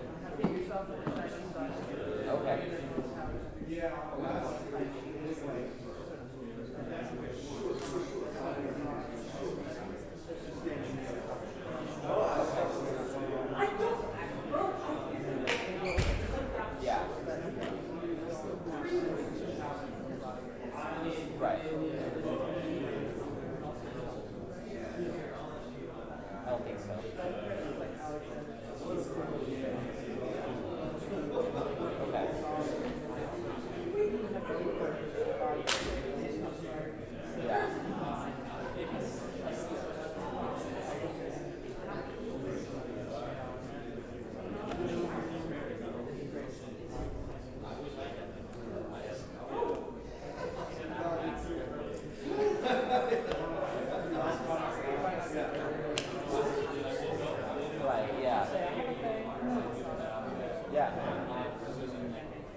Oh, yeah. He's the man right here. Step it up. These things work.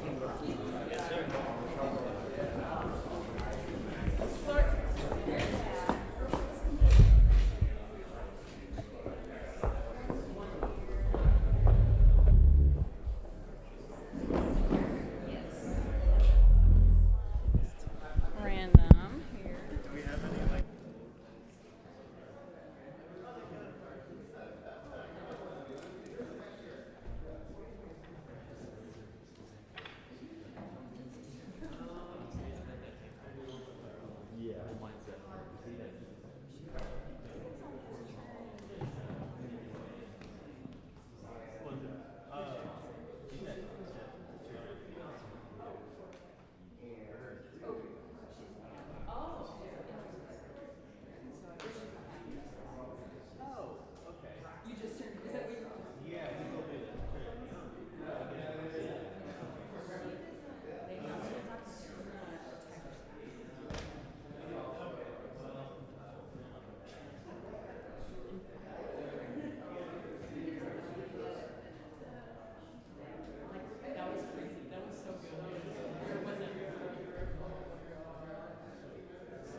Hello. How's everybody doing?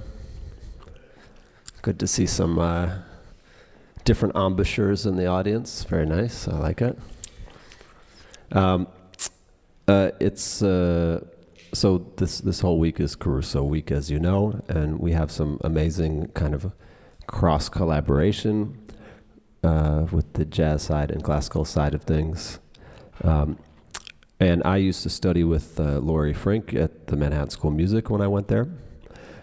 And so with Laurie, we worked on a lot of her versions of Caruso's methods, and so it is my extreme honor to welcome another, the most important living Caruso expert and teacher, Miss Julie Landsman.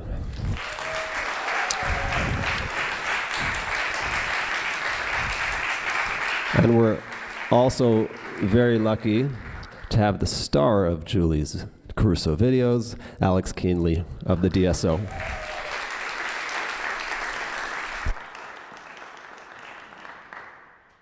Alex. What a treat. Thank you, Philip, for inviting me. And only because we're on a live stream, if you could talk to the mic, if that's okay. And I also have a mic stand if it's helpful. Would you like one? No, I just have to remember to hold it. And do I have to press something? No, you won't. How's that? Kind of nice. I see all my horn friends from yesterday and a few smatterings of trumpet players in there. Good to be here. Alex Keenley and I go back to, what year did you start studying with me? I started studying with you in 2008. 2008 which was pivotal. At that time, I inherited Alex from the late Jerome, I'm going to cry, the late Jerome Ashby, my dear friend, who was your wonderful teacher. And he got really sick, and before he passed on his student Alex to me.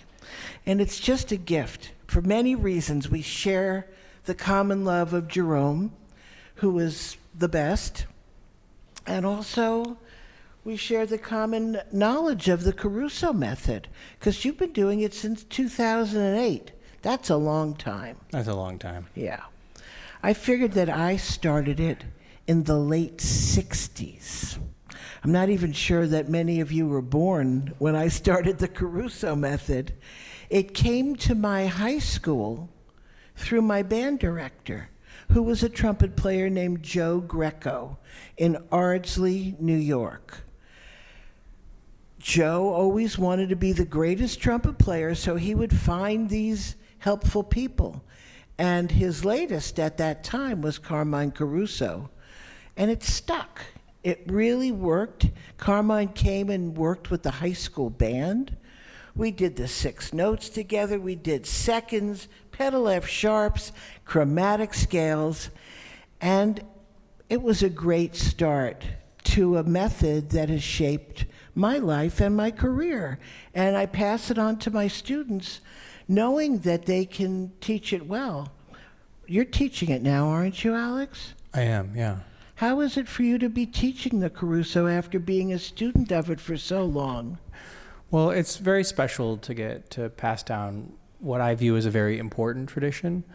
And also it reminds me each time I teach of what is effective in my own playing, right? One of the beauties of being a teacher is that you see very clearly what works and what doesn't work in your own students.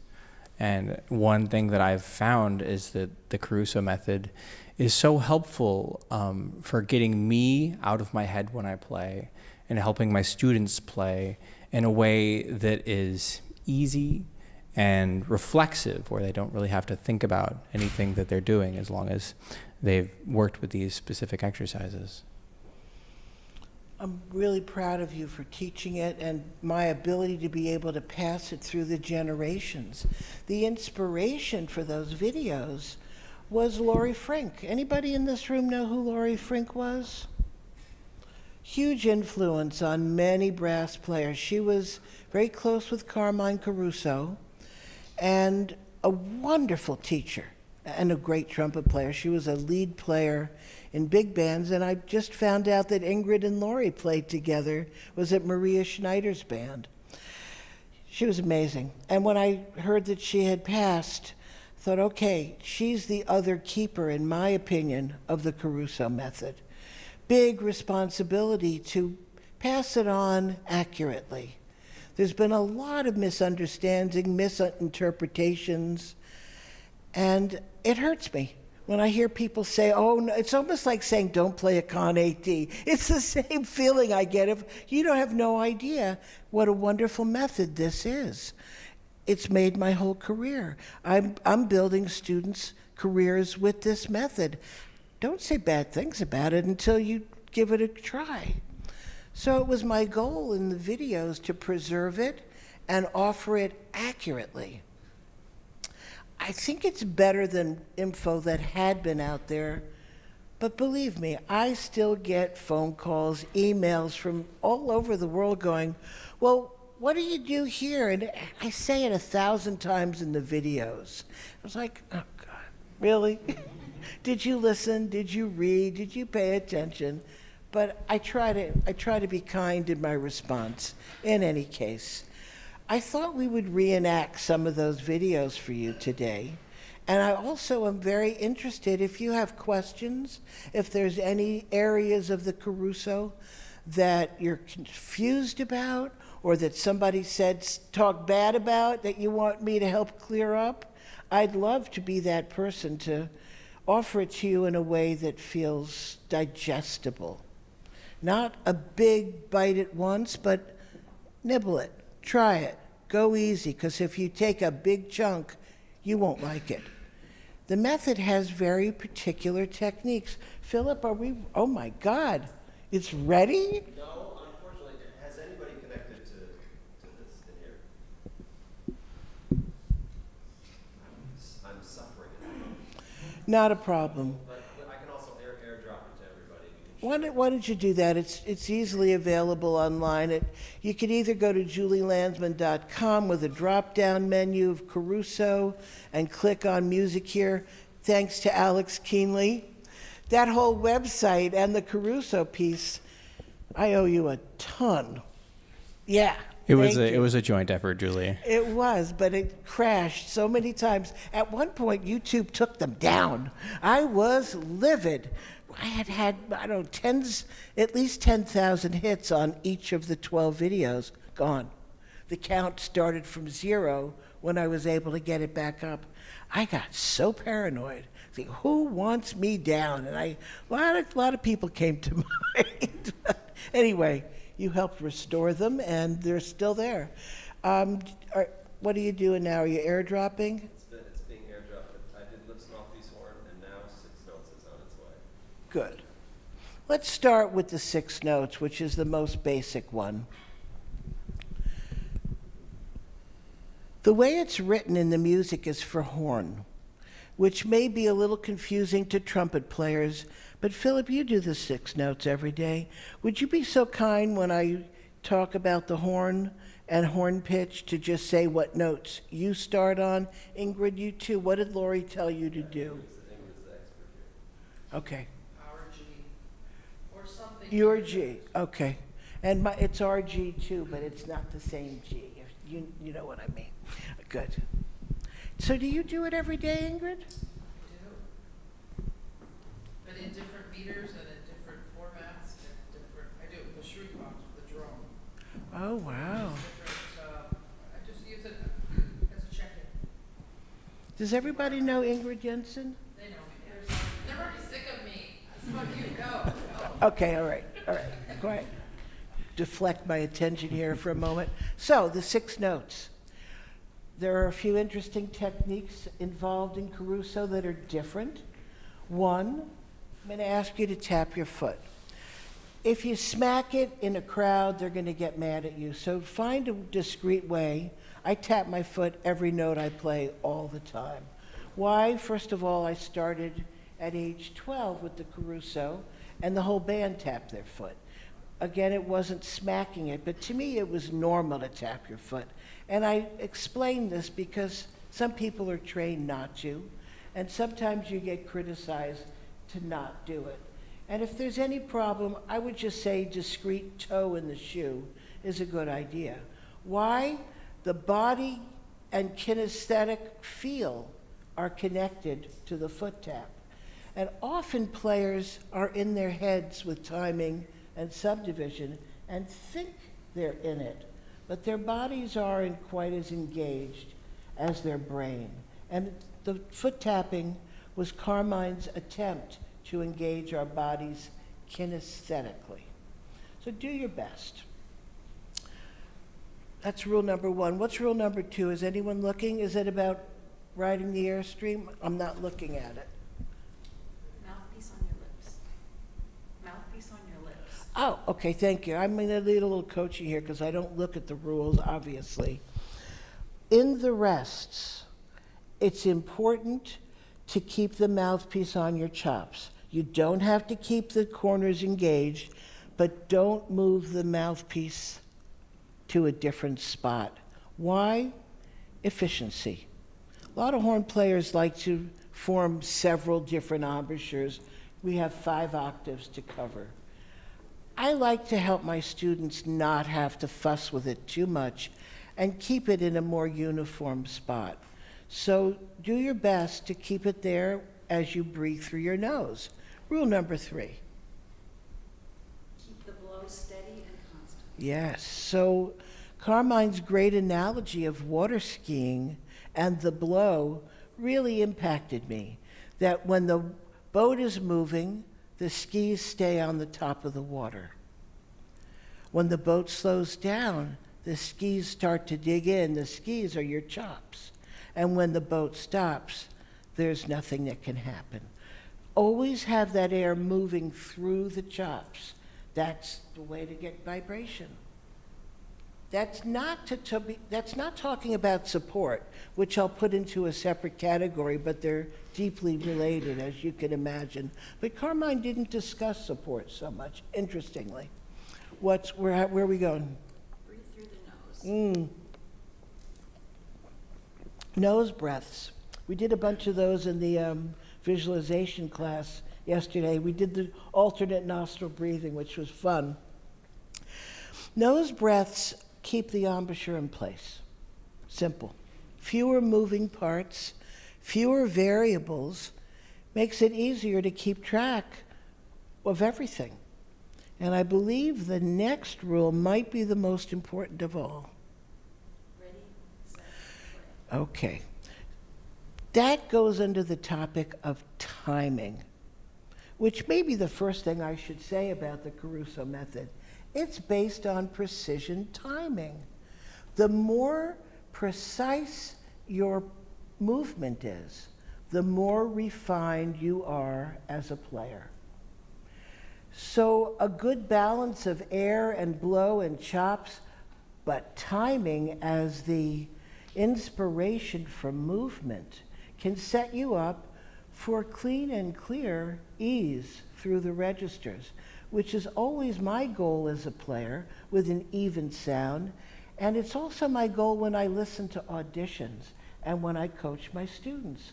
I'm very particular about the sound being even. Would you like to address that? Because that was one of the first things we did when you started to work with me. Well, of course, when we're playing music, any change that happens in the sound should be expressive, right? It should have some meaning. We're trying to say something with a phrase. We're trying to say something with our hearts. And if our timbre changes randomly when we are trying to deliver a message, then it's going to distract from the message that we are trying to deliver. So it's very important that we are able to just have an even sound through all registers.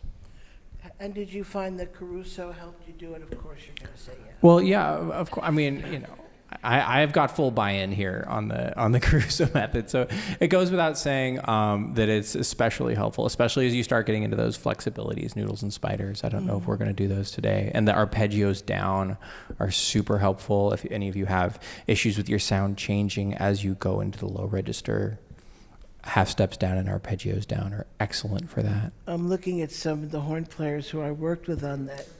Is she here? Where is Becca? Oh, I'm looking everywhere for you, Becca. This is what we were doing yesterday. We'll see if we can get to. Do you have your horn with you? Oh, do you have your mouthpiece with you?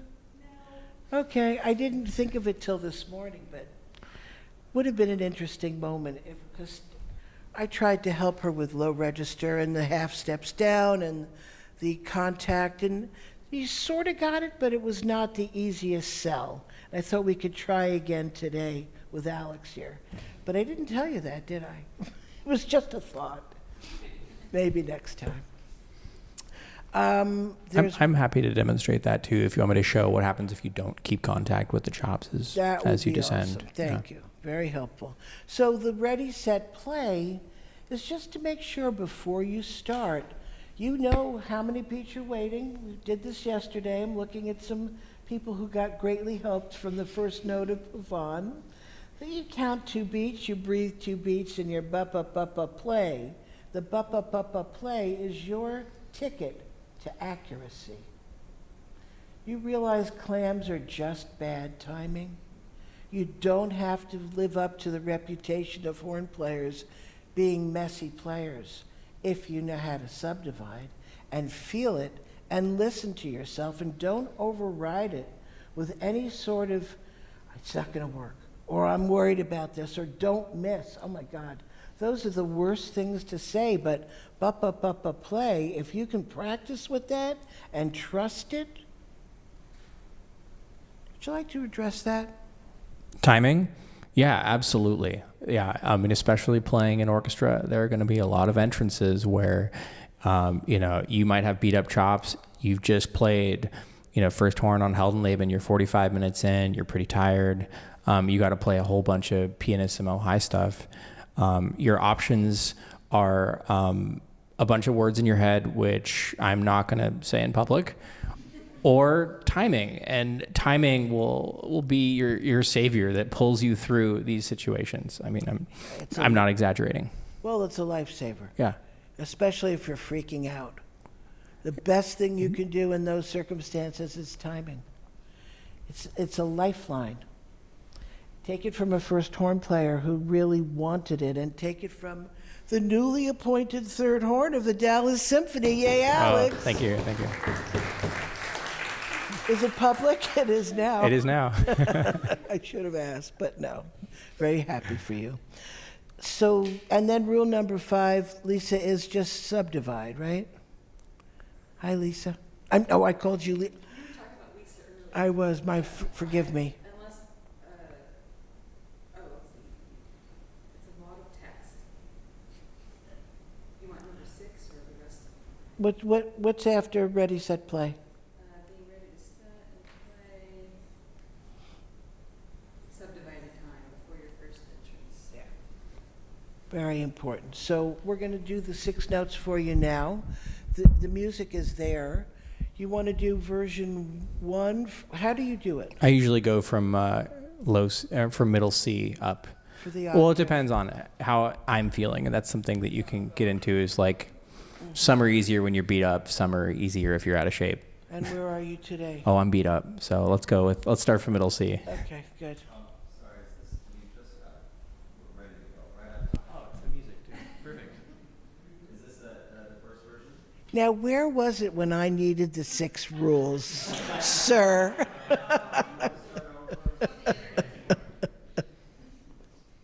Okay, so you want to play any notes before you do this, or you good? Let's jump in. All right. How many beats you going to give yourself before you play? Full measure. A full measure. Where are you going to breathe? I'm going to breathe on the last beat. You're going to breathe on 4. I'm going to breathe on 4. Okay. And I'm going to set, the ready set part is going to be on the 8th note. Set, play. Okay. Or it can be on the last 16th. Hey, no, you do the 8th note. That's good. No, I do the 16th. Now that Okay, but. And set, by the way, is not about your lips.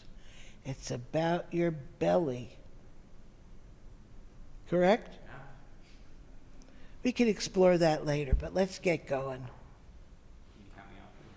1 and 2 and 3 and 4 and a.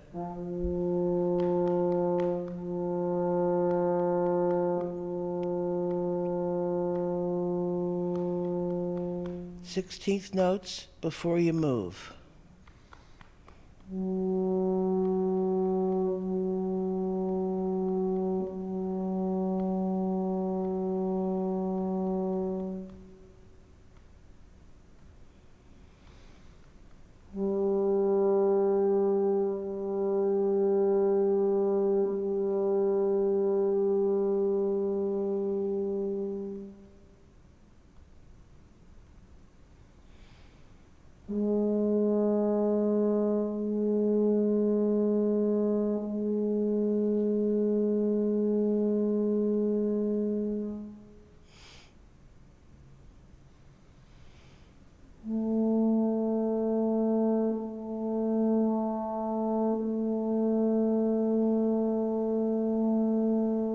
Knows how he's keeping the mouthpiece in place, tapping his foot, breathing in time.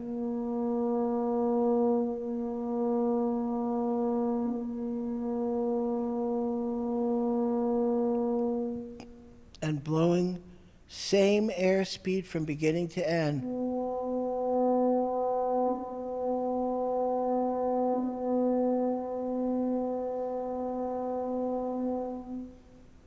It's all about balance.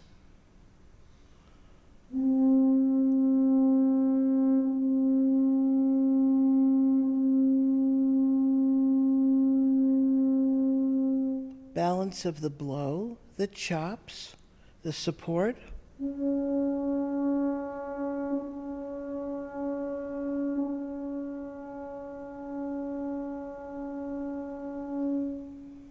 And when it's balanced, it's not work.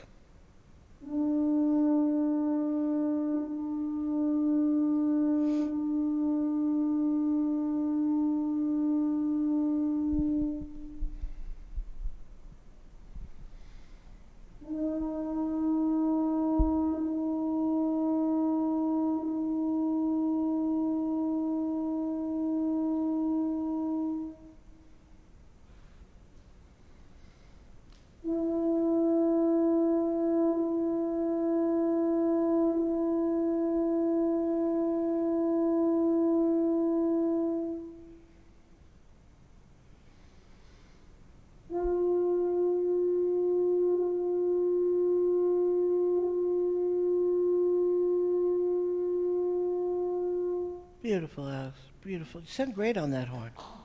I like it. Really nice. I bet you have questions.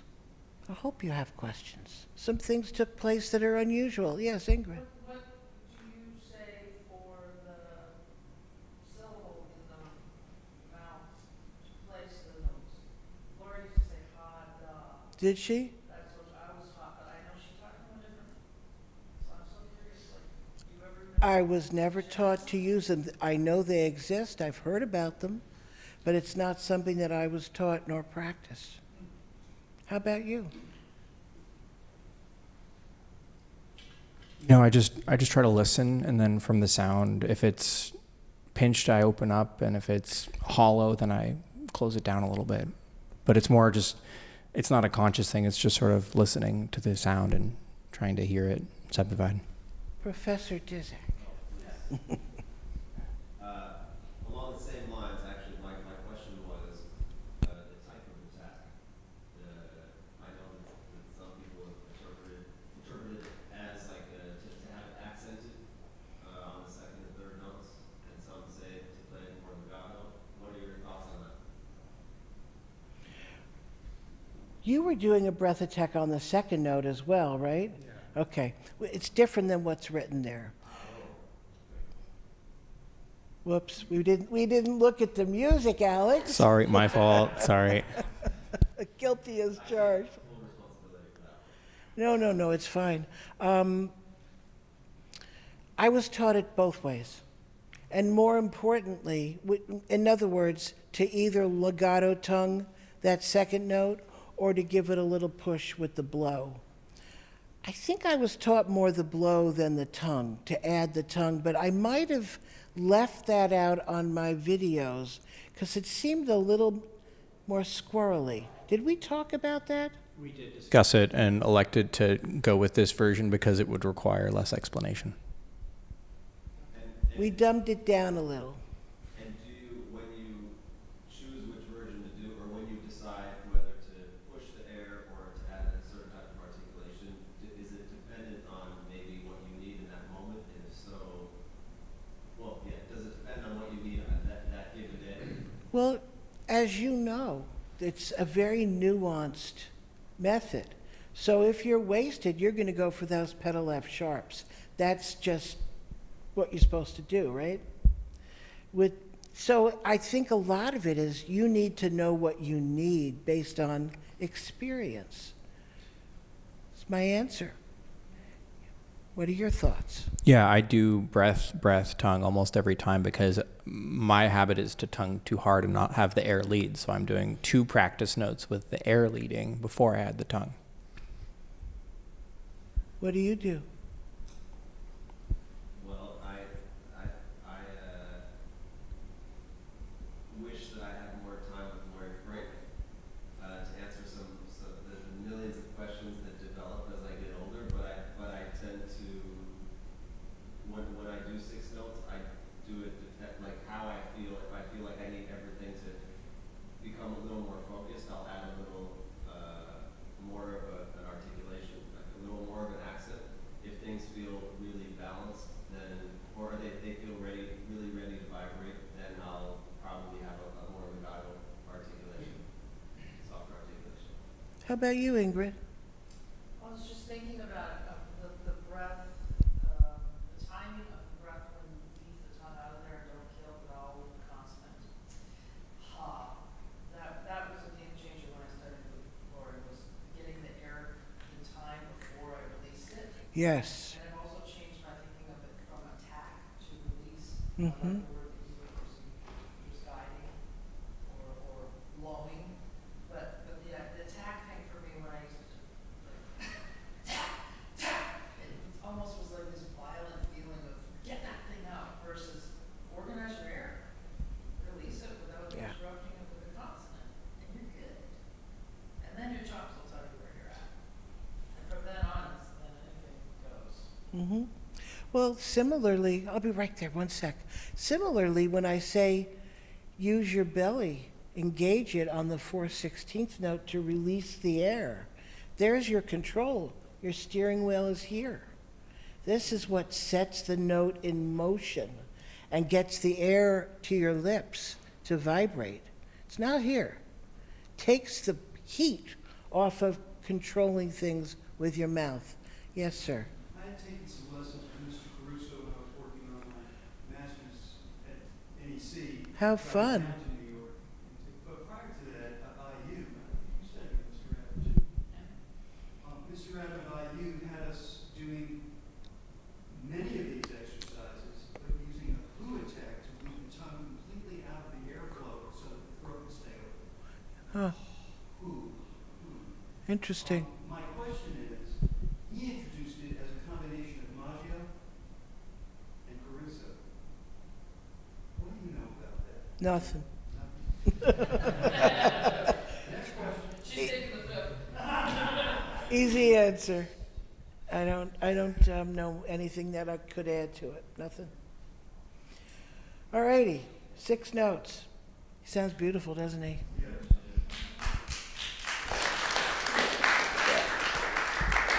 What did you notice in his playing, horn players? Sebastian. That's Sebastian. Good to see you. Right? Yeah. I noticed that's open and the vibration starts right away when you want it to. Timing? Timing's good, yes. Refinement. When the chops start to buzz, he's ready. The sound comes out. Yeah. Great. What else did you notice? Eva, did you notice anything? I noticed that like it took a while after the breath attack, but like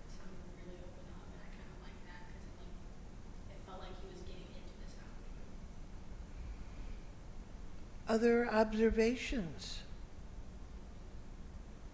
Yeah. It was pretty organic, the sound production, which is something that I think we take for granted. Sometimes it's like how organic that it can be to simply produce a sound. The truth is, I don't think he was aiming for a particular sound. Am I right about that? That's right. Yeah. How did you get such a beautiful sound? Well, I'm in front of, 100 people here. And so I'm a little nervous, demonstrating Carmine Caruso exercises for everyone. So like we just talked about, I went to Old Reliable, which is, I was just subdividing as hard as I possibly could and listening to the sound that arrived to me out of my bell. Yeah, it worked. That was all there. That really is all there is to it. And for those of you out there with busy minds, some of us have more busy minds than others. Julie, at my lessons at Juilliard, would every single lesson have to tell me, Alex, subdivide, feel the time. Like, I don't think I was an easy student in that regard for Julie. And she was very, very patient with me. What can I say? You're wonderful. Probably, maybe because of our prior relationship with Jerome Ashby, she gave me extra grace, in that regard. But you really do have to keep coming back to the time, because you'll get distracted. You'll get, all these things will happen. Just come back to it and trust that, even though it's scary, because you're not feeling your chops, you're not controlling anything, just feel the time. And remember, I was talking about balance while he was playing? What we heard was a really well-balanced production. His support's good, his blow is good. There's an ease to it based on timing. His movement is easy. And the more precise you are with your timing, as I said, it's an insurance policy for accuracy. All of those soft attacks I had to make in Parsifal, remember I was complaining yesterday? All of those soft, high attacks, timing, 100%, and you have to trust it. How do you learn to trust it? Practice. Make that a very high priority in your routine, that you base your movement on play, set play. Might be a big change for some of you. It's absolutely worth your effort. Just saying. I'd love to hear if there's any more thoughts or questions about the 6 notes. Yes? Are these always your first notes of the day, or do you do something before? So, again, that just depends on how you're feeling. I will do 6 notes or lips, mouth, piece, horn first. And that just comes down to sort of like your experience of how they affect you. I find that on days when I'm feeling beat up, I like to start the 6 notes on middle C. On days that I'm not feeling beat up, maybe on G. If I'm feeling out of shape, I'll start with lips, mouth, piece, horn. But, that's just a personal thing. So you have to do these exercises and kind of figure out the order that works best for you. Remember yesterday I mentioned know what your needs are, know if you're high energy or low energy, if you need to bring it up or bring it down. Same thing with chops. Know what your needs are. I suspect many of you at the college level push their faces hard, push hard. A lot of playing, band of all godforsaken things, beats your face. Yeah, it's not kind to the face, but you got to do it. It's part of the school. It's not negotiable. So how you approach it and the efficiency you use with your support and your blow and your timing deeply impacts your endurance. Not only accuracy, but your chops can go a lot farther if they're moving with ease rather than being pushed through the instrument. Make sense? It's a beautiful thing when you've got it and you're right on that balance place. It feels like you're skiing. It's just fun. I wish for that for everybody, and I used to have moments of that were like, I can't believe this feels easy. Whoa. And I'll give Caruso 99% credit. Big time, big time. You've had that feeling, right? Where it's like magic is happening? It's really cool. Yeah. You can get there too. Just saying. So do you want to hear the lips, mouthpiece, horn? Are we cool with the 6 notes? There's several versions in the method, in the printouts on my website. This is the one you chose, and that's fine. You try all 3 and see what's easiest for you. I don't want, oh. Are we talking about the 6 notes? Which version of the 6 notes to Yeah. choose? He's looking around. Okay, that's version 1. Come on down, thank you. There's version 2, which is how it's written in the book, with a repeat sign. And what's underneath that? Okay. There is actually a Caruso book that's not this. It's called it's something that Herb Alpert printed. And by the way, he's the man behind all this, isn't he? Herb and I have something in common. We adore Carmine Caruso. Every time I hear Herb speak, go to a concert, he says so many loving, kind things about Carmine. He had a reputation as a lifesaver. And just being in lessons with Carmine was amazing. You had some lessons with him? Anybody else in this room have that privilege? Let me just try to describe how good it felt to go into the funkiest room on West 46th Street, where there was music falling off, oh yeah, that too. Music falling off the shelves, old leather chair, and there was Caruso with his headsets on. From listening to screech trumpet players, thank you very much, he developed Meniere's disease and spent quite a bit of his time dizzy and nauseous. So he found that the Aviator headsets were helpful for him. Is anybody using the new iPhone, what are they called? AirPods. Yeah, AirPods, thank you. Anybody try them yet? What do you think? Good for horn playing? Can you hear yourself? Have you practiced with them? You're using them to protect from the other colleagues. But some horn players are claiming they can play well with them on. And I'm really curious about that because we get hurt. And you get hurt when you're in a full brass section, but you can't wear your earplugs at those times, can you? Most of the time, no. I mean, only when you really feel like there's wiggle room in the quality, which is very rare. Would you be interested in trying these? I do own a pair. Yeah, I have them. Yeah. Have you ever? These are the new version. Yeah, they are, in my experience, better than any other form of hearing protection I've tried in terms of hearing myself. Do you keep the right one out a little bit for the bell? Yeah, you can do that. Yeah. Mm-hmm. Better to protect yourself than get damaged. Take it from one that knows. And I told you my sad tale yesterday. I've got it every day, all the time. It's called tinnitus. Hateful thing. Protect yourselves. Sound very concerned, and I am, because now's the time to be wary of damage. All right, lips, mouthpiece, horn. We're done with 6 notes.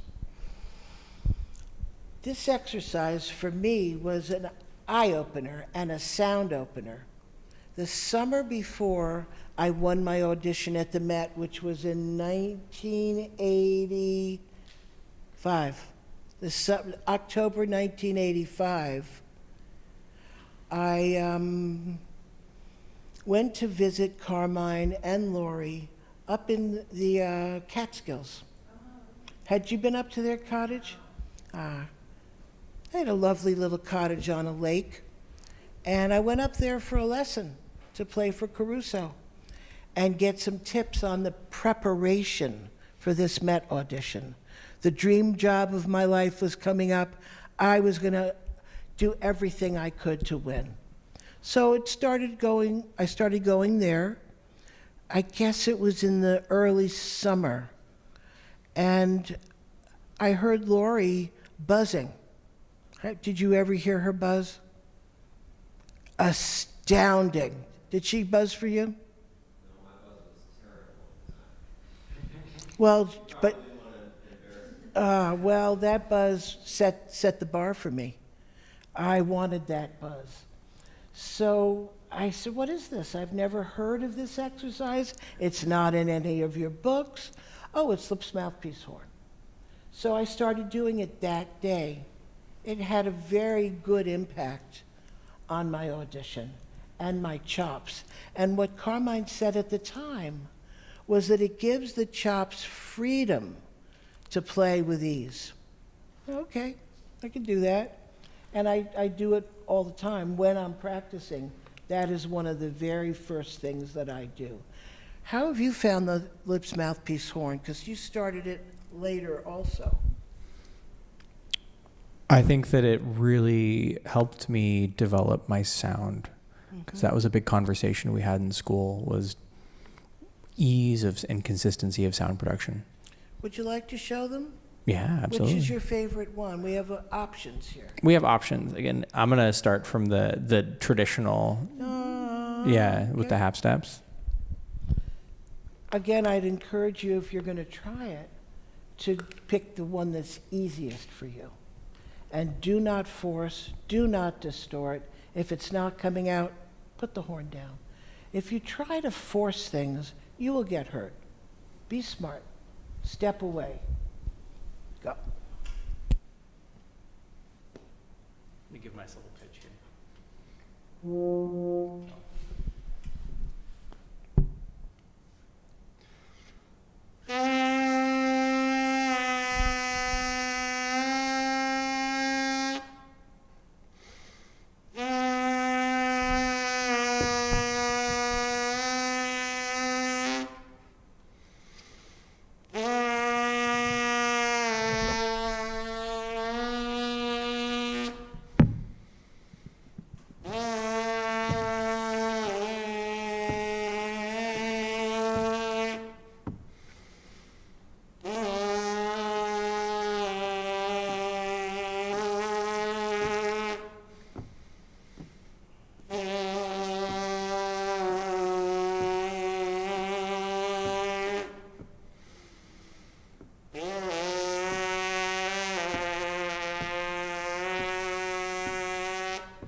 Do you want to go right to the mouthpiece and horn, or should we have everyone do that with us? Let's do it together.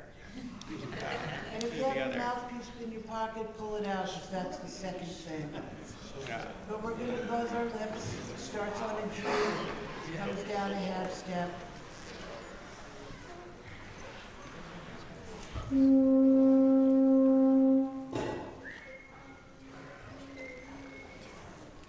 Is there anything you'd like to say about how to make a buzz? Oh, yeah, that's a good question. He wonders if there's any instruction on how to make a buzz. Can you use the mic, Julie? The question was, is there any instruction on how to make a buzz? Number one, the air has to pass through the lips so that when they touch, they vibrate. I wouldn't get too involved with where they vibrate, how they vibrate, who vibrates more, top or bottom. I would go for the blow and the timing. So da-da-da-da play. When you're at the end of the 16th notes, the air passes through lips that are ready to connect with a blow. That's as little as instruction as I can give intentionally. I'd rather you not get too involved with the mechanics of how, where. That's usually crippling. Would you say it different? You probably would say it differently. Let's hear your explanation. That was exactly the explanation I was hoping for, Julie. No, yeah. Alex. Less is more. Less is more. Blushing. In here it says something along the lines of, the more you try to control it, the more you will inhibit your own progress with this exercise, and with all Carusos. And honestly, I've had students come in and say, that they won't do it unless they can control it. And okay, try it. And I let them get away with it for about a week. When they come back, I listen, and it's never good, just never. And then we do my way, or we drop the whole exercise. I will not force anyone to do anything they don't want to do. It's your choice. It's my recommendation, but it's your choice. So, yeah. Shall we? Is that a G? All right, let's do it together. 1, 2, 3.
Boy, that was so confusing. Was I on the right notes? I have no idea. It was like, oh my God, what is going on? I feel like I went to the moon for a minute. Okay, let's do the mouthpiece part. If you have your mouthpiece, play along with Alex. I'm going to observe. Safer. Do we breathe for our mouths, or how do we do What would you recommend? I would recommend breathing through your nose, keeping the mouthpiece on your face. Yeah, and if you've got a stuffed nose, corners can work. Just try not to monkey with the mouthpiece placement. Shall we? 2. Can I give us a note?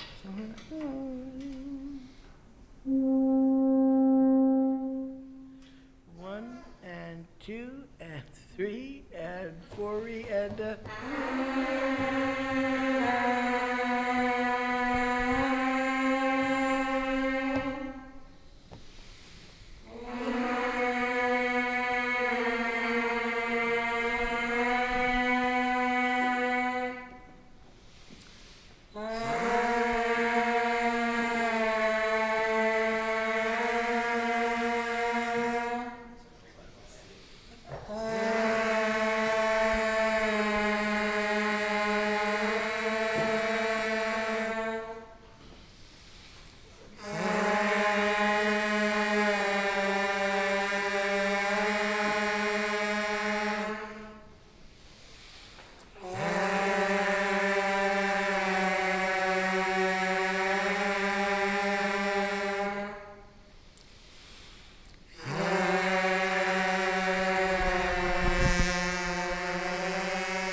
Beautiful.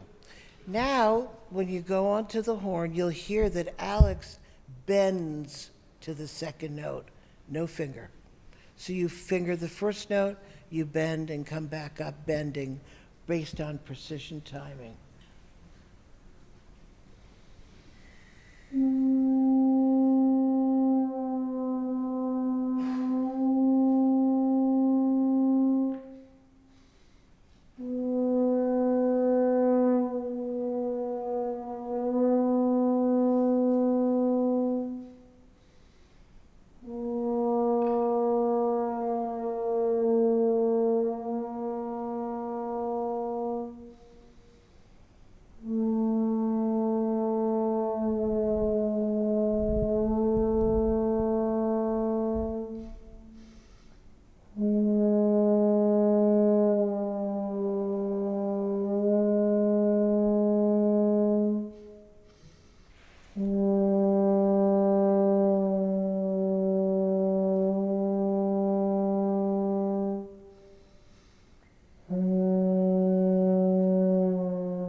things that you can do with this exercise is iron out register breaks.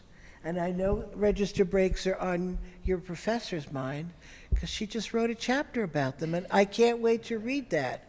I'm fascinated because everyone's got different ways of approaching register breaks. I have found with the note bending, I can really help students smooth out their breaks if we hit it very specifically. Did we do that with you with register breaks? Was it this one?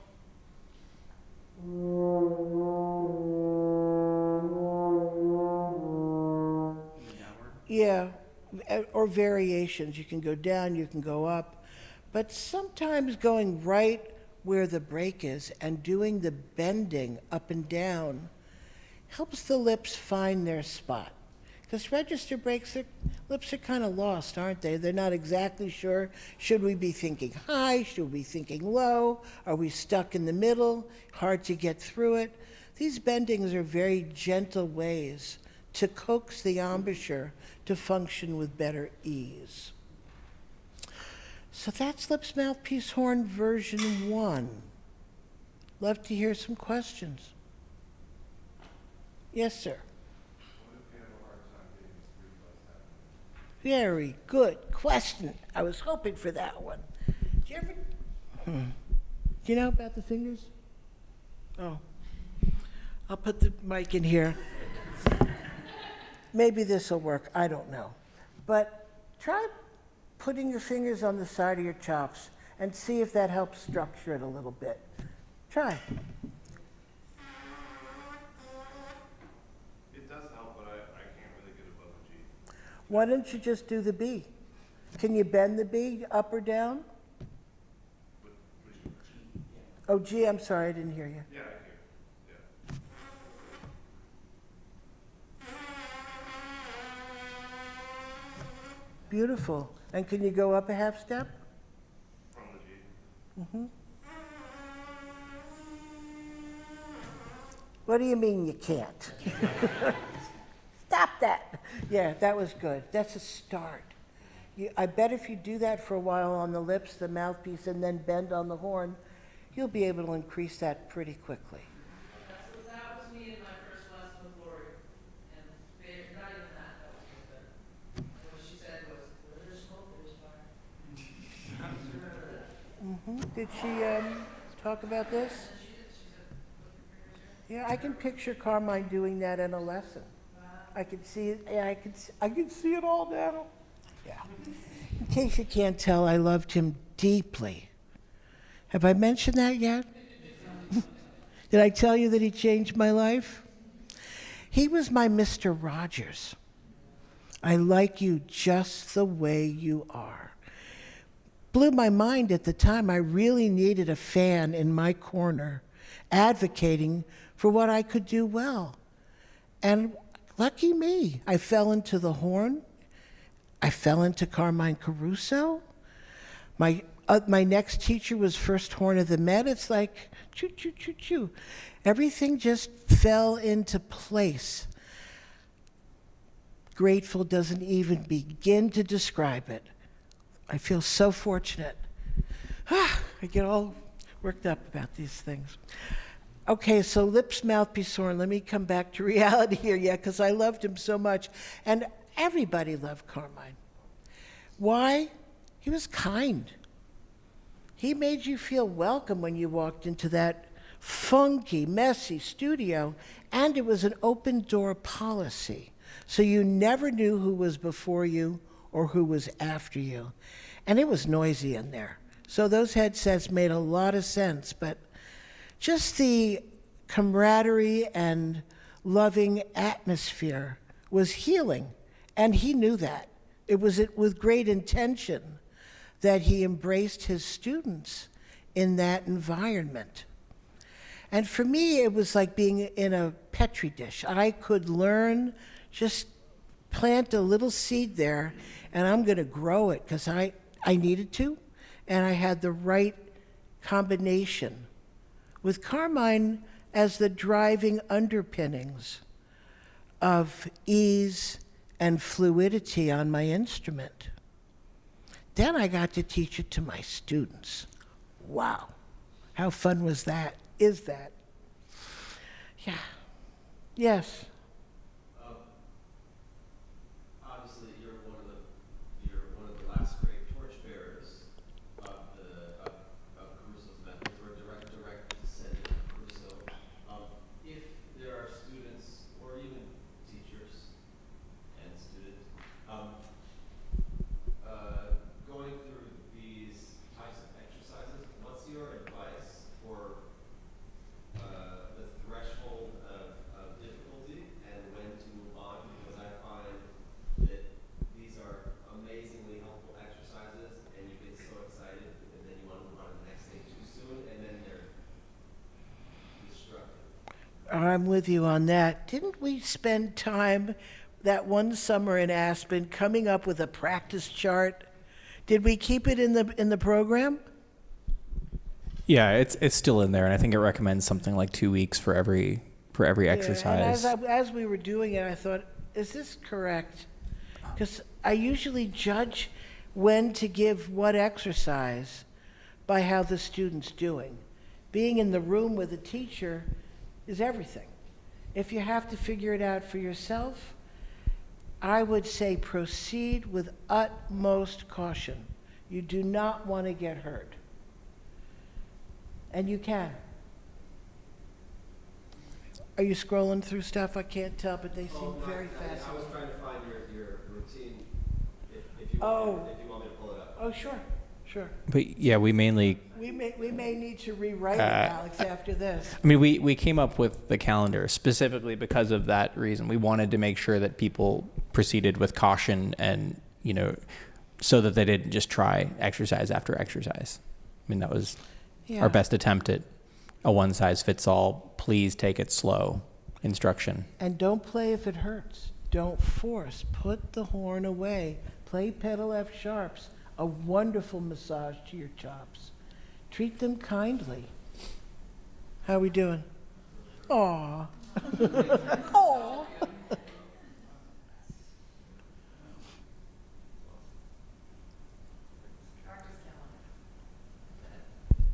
Do you think it might be useful for them to do one of the harder ones, and I could demonstrate, and you could show, like, what is the point at which I should stop? Are we talking intervals? Sure, that could work. I just think it's important for people to see that, like, a professional will reach a point where it will stop being easy, and that is the point at which I would stop. Because I think when you're a student, a lot of the time you think that the professionals above you just do this to infinity, Well, I want to ask you, is there one in particular that occurs to you that you think would help them? Sure, maybe seconds, because that's the interval everyone's going to jump to first. Okay. I have to say that there's a little part of me that doesn't go there on the first date. We don't do intervals. We don't do it at the first lesson. We do the two things we just did. And then I check back in to make sure they're going well, maybe tweak where the 6 notes start, or lips, mouthpiece, horn, change where they are if we need to. But for demonstration purposes, I think it's a good idea. Okay. So this is called seconds. You want to pull that up too? Oh, there it is. Thank you. This one's all about timing. Ba-ba-ba-ba-da, ba-ba-da-da-da. You have to subdivide every time there's movement. Why?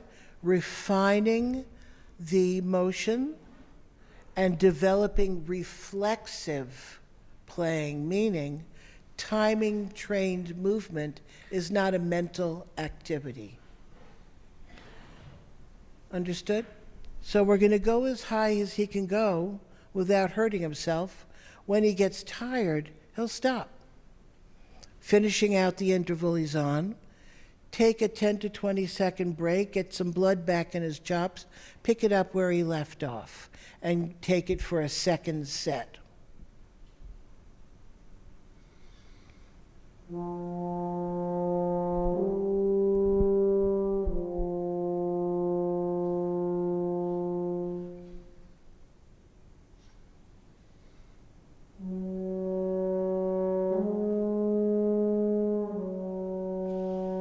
Hang on one second. You go up in half steps, you'll kill them. Okay.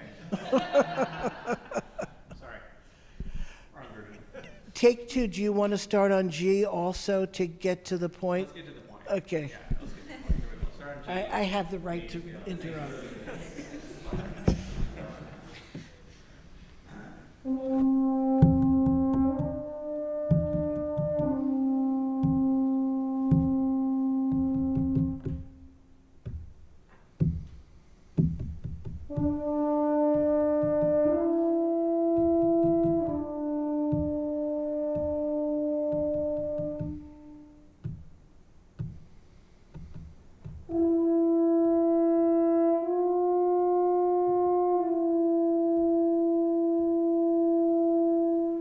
Belly button to spine for the attack.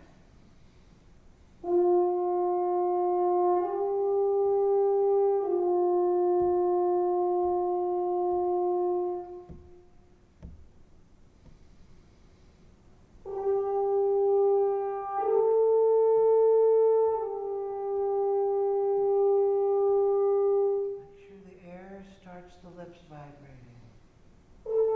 Better.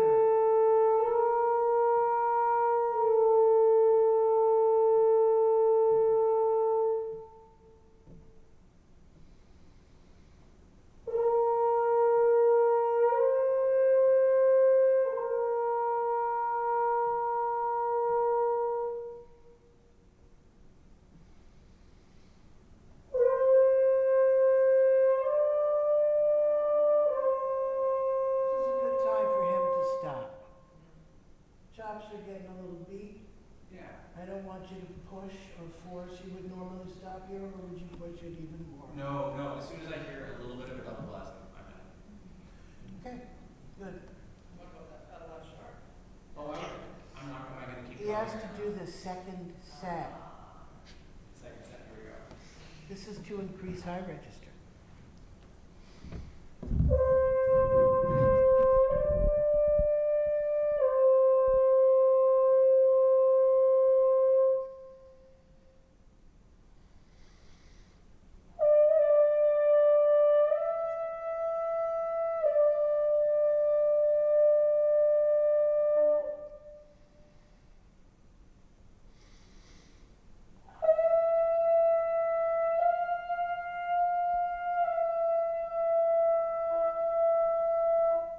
And I'm going to like to stop that. I think that's a good idea. You're in the middle of concerts. Yeah. So you don't want to push it hard. You want to take good care of your face. Pedal F sharp, recovery.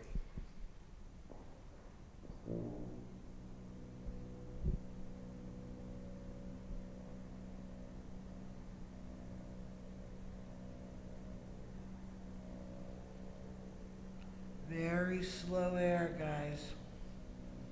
We were talking 30 miles an hour yesterday. We're at about 5 here.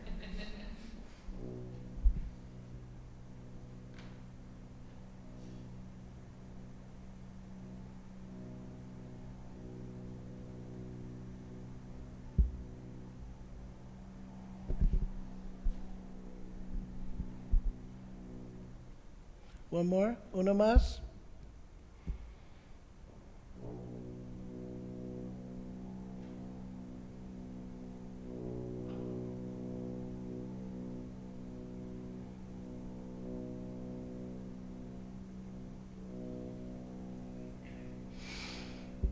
Now he'll do a chromatic scale.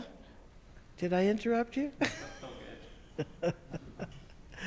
Softly from middle C to low C, back, just to put his chops back together. Oh, is this the one coming up to high C? Yeah, what do you normally do? That's what I do.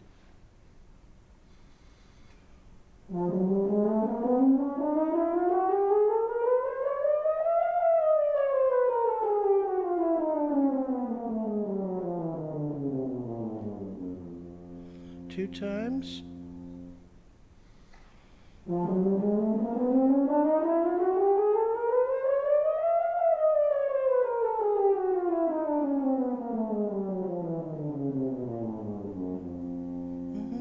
So at this point, you are more than warmed up.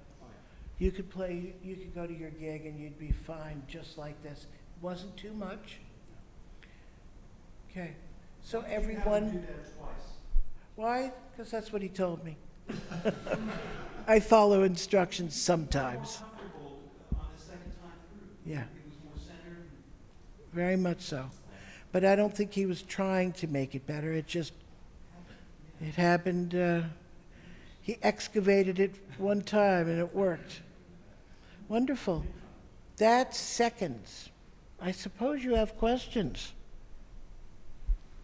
Yes, Rachel? I guess I'm a bit wrong, because I was told to go until you couldn't make a sound anymore. And yeah, I would always sometimes feel a little tight. So, kind of like this version. Were you surprised at the wisdom he exerted at the end there? Yes. Yeah. And I call it wisdom because you don't want to hurt yourself. You just don't. Anyone here been injured, chops-wise? Injured? I have Bell's palsy. Oh, Bell's palsy is a whole other conversation. Where did you heal me from? And you've recovered. Oh, I went to a Chinese doctor at the same time as I got to go to Border Free. Do you know what Bell's palsy is? Paralysis. Left side of the face completely paralyzed. Yeah. Justin Bieber. How did she cure them? What they're doing there?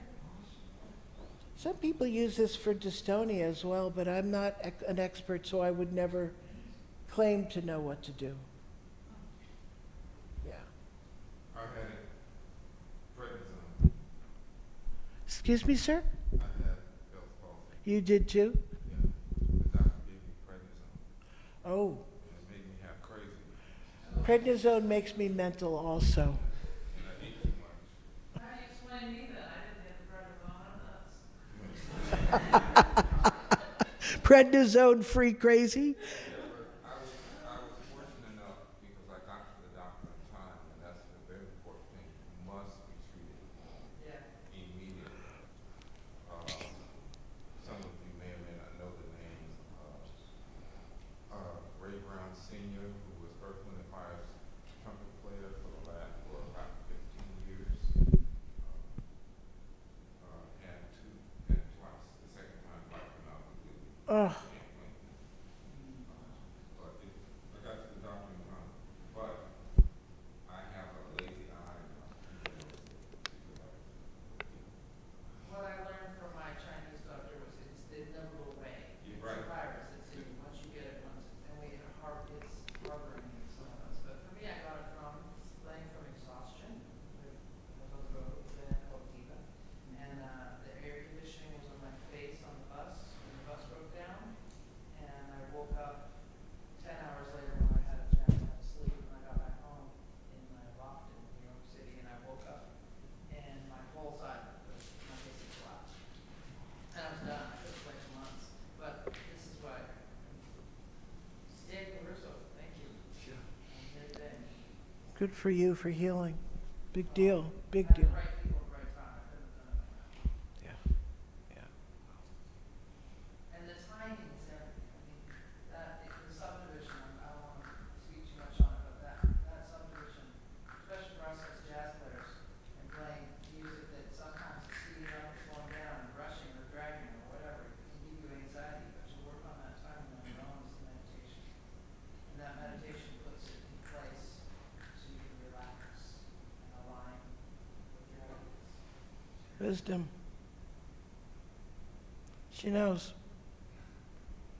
Good for you for coming back. Yes. Do you put the metronome on when you do this, or is the player responsible for the time? Well, Carmine was anti-metronome, but if I have a student who really wants it, fine. Just do the exercises. Yeah, but I don't recommend it. Yeah. It's not wrong. Better to do them than not do them.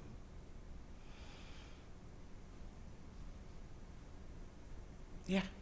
So you spoke about the importance of breathing with the nose, so the chops are being included. I guess a misunderstanding that I have that I hope I get some clarification on is I've always been taught when you breathe for whatever extras you do, you should do it through your mouth to get more air into. What do you play? What's that? What do you play? Trumpet. Huh. Yeah. And I've been told that with your nose, though, it lessens the amount of hair that you can get in. So I'm wondering if you could speak to that. I haven't found it to be less through the nose, but I also have practiced yoga and meditation for umpteen years, so I'm kind of accustomed to using my nose for breathing. And I've certainly heard and seen many brass players go low, getting the tongue low in the mouth and just really wide and open. I'm not drawn to it. What I hear is the result. They may have a lot of air, but I'm not necessarily convinced it's the most efficient and that it gives you the kind of sound I want to hear. So I question it, but I don't teach it and I don't say don't do it. If I have a student that's doing that, there usually be a good reason I discourage them to get away from it. Maybe it's taking more time than they're giving themselves, like it's not well timed. Or maybe more important is that they're filling up rather than timing the release of the air. There's many parts to that giant inhale. And do you need that amount of air for the 6 notes? No, you do not. If you're using that amount, that's exhausting. So I'm all for breathing practice. And I love the breathing gym and many yogic type of inhale exhales, box breathing, wonderful breathing exercises, but that one never captured my attention. Yeah.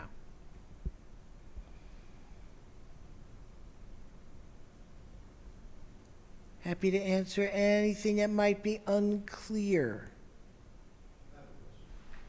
When you do intervals, when do you decide to change the intervals to go to thirds or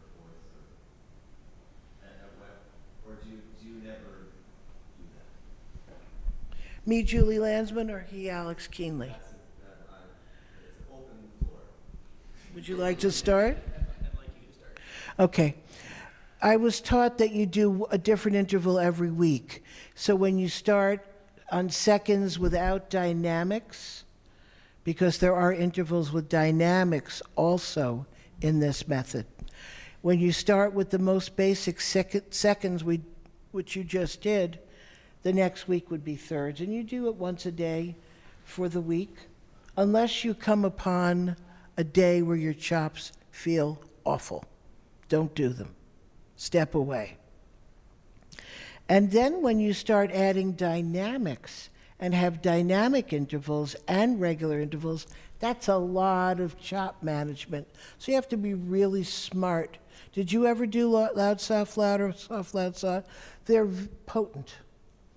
They really put your face together, but they're potent, and you cannot just jump into them. I rarely teach them in the beginning when I start working with students. They come later when you've built up enough fortitude. Yeah. Have to be careful with those. But boy, do they do good things. Those dynamic studies were my preparation for Wagner and Strauss operas. I whipped them out a month or two before in preparation. And along the lines of choosing the interval, if I was working on the Adagio and Allegro, you better believe I was doing octaves that week. No doubt about it. If I was working on Rheingold, I was doing tenths. I would customize my intervals depending on my repertoire. And when you said you would do a different interval every week, would you cycle, sometime if you didn't have a specific agenda, would you cycle through, let's say you did seconds, thirds, fourths, fifths, sixths, and then you cycle again, or would you pick and choose depending on? I like the pick and choose. I don't know. I'm not really that organized with cycling, but that's just me. And then one other question, for now, is if there was something that you could, do you have questions for Caruso now that you wish you could ask her? I'm gonna have to think about that. That's a good question. Do you? Well, I'm trying to ask you so I can, get to him through you as you're doing. Bring it on. What is it? Oh, no, Okay. Nothing's coming to mind. The coolest thing was when I moved to the Houston Symphony, which is like 82 to 85, I started teaching on the college level at Rice at that time. And I could call Carmine during my lessons and ask him for advice with the student there. It was so fun. Yeah. He was on call and very interested and very ready. Baby, what can I do for you? Yeah, it was a lot of fun. But I don't have anything that jumps to mind that's been a burning question.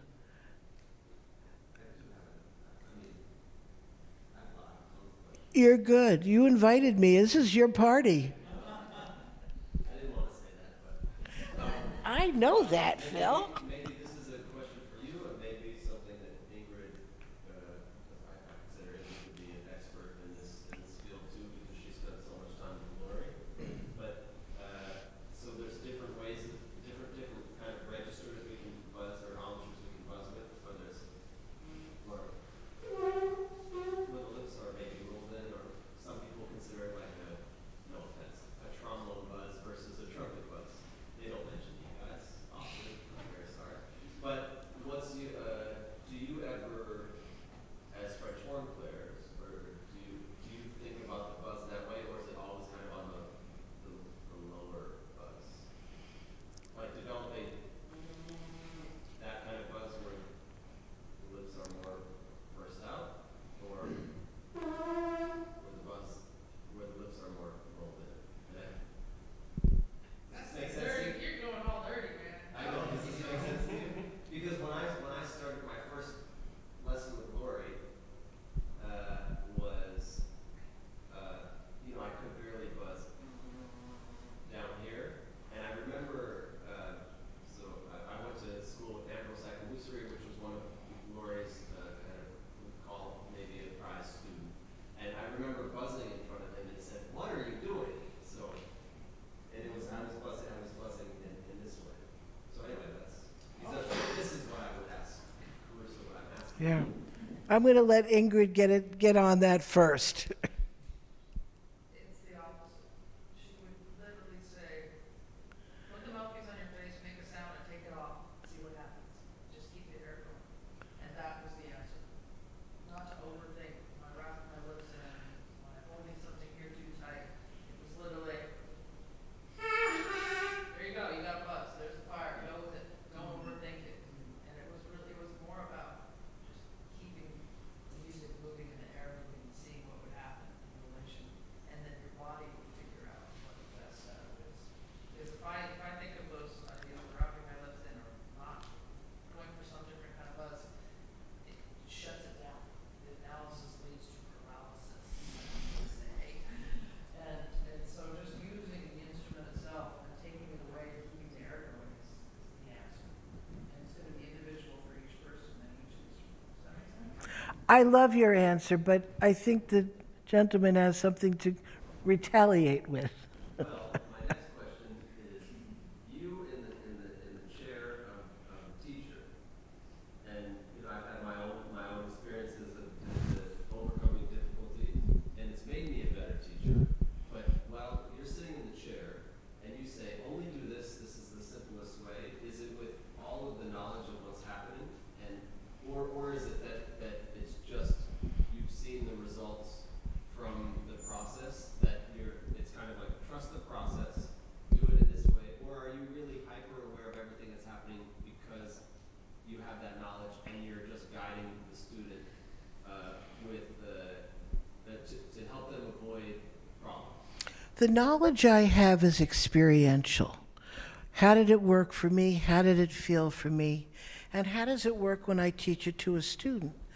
In my experience, the ones that have that information you offered that made me a little cross-eyed before, I have to be very honest, I shut down right away. I can't handle it. It's too much. And I find that usually cripples them. That there's so much focus on doing it the right way that the important things are forgotten. The timing, the blow, the sound.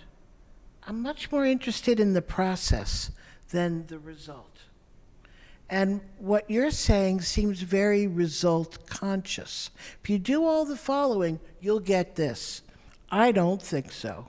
I have not found that to work as a teacher ever. Well, what I could say is when you've got that buzz going, self-reflect. Gee, it's working well. How did I do it this time? Did I do something different? And maybe look at your own actions to learn the next time. It's a very different approach, isn't it? I am excited for the information. Okay.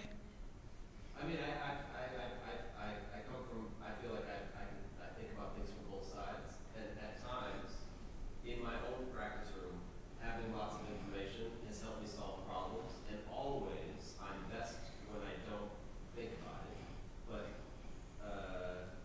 sometimes for myself and sometimes for my students, to be over-analytical can be really helpful. In my experience, I have much less than you. Well, we don't have to do that, but there are others in your shoes who do similar things, and they have good results. So I can't say one's right or wrong. I could say what I do and what works for me, and how I approach my students, but I'm not going to judge it as right or wrong, because I'm sure you're a wonderful player, and the player I'm thinking of right now is a wonderful player, and he is very analytical. Trumpet player also. And he's got quite a detailed approach that makes my eyes cross, but he can play. So, who am I? Yeah.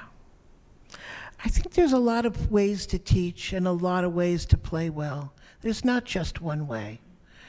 And being open-minded is a good idea. Checking out also listening to your teacher, because if you're open-minded and messing around and coming in with lots of different info every week, don't do that in my studio, because I'll get annoyed. But important for you to know your options and pick what feels right to you. And if it's not right with your teacher, look for one that it's right with if you can. Very important to have the right teacher. Very important. Someone you feel that you can trust on every level. That you're safe in that room to not sound good, safe to experiment, safe to be yourself and be seen for who you are. It's huge. We have big responsibilities, don't we? Yeah. I'm inspired to talk about that because, first of all, I mentioned Carmine once or twice today, was my Mr. Rogers. Speaking of feeling safe, yeah, absolutely. And I try to create that environment. As a teacher, he is my pinnacle. He's the one I want to be like when I grow up. Working on it. Work in progress. More to be said. Yes, dear. So I had a question about the 6 notes. So if you're going through the exercise and let's say you mess up or you play something that you're not satisfied with, is that where you just stop the exercise altogether, or can you go back to it after resting?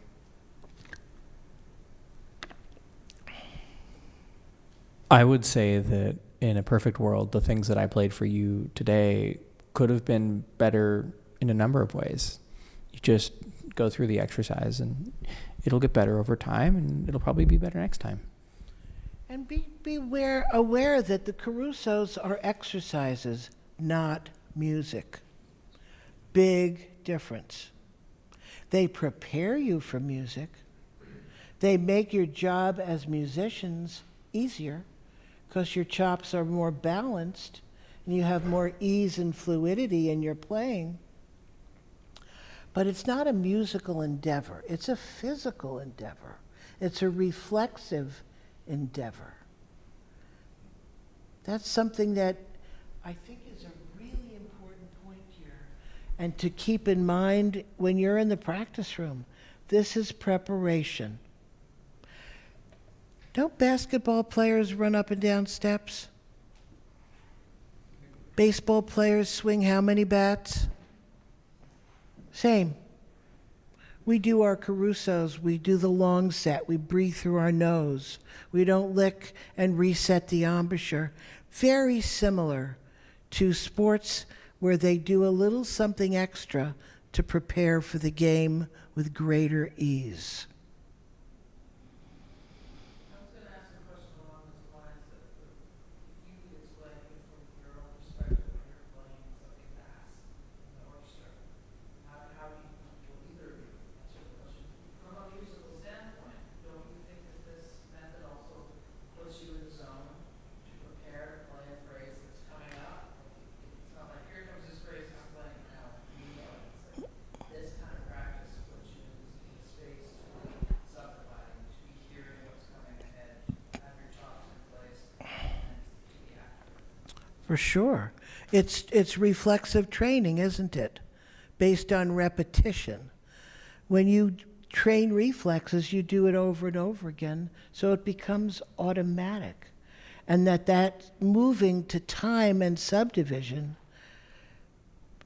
becomes effortless. That you don't have to struggle to think about moving with time. Yeah, but the illusion is the notes are just coming out of nowhere, right? Perfectly nailing that double G, that double G as a lead trumpet player. Yeah. Or did you prepare yourself in relation to this wonderful way of practicing? Indeed. I'm so delighted that we have two players here who do this every day. Almost every day. Once in a while. Isn't it a beautiful thing? I vote for getting to a point in your career where you don't have to practice. We should talk. I'm trying to celebrate it, but it's a little bit of a bump, you know? So there's an ouch there, and there's a, thankful. I don't have to worry about practicing. Yeah, it's been a long career. I assume we're in a similar boat. I haven't followed your dates and timeline, but it sounds like we're in a very similar place.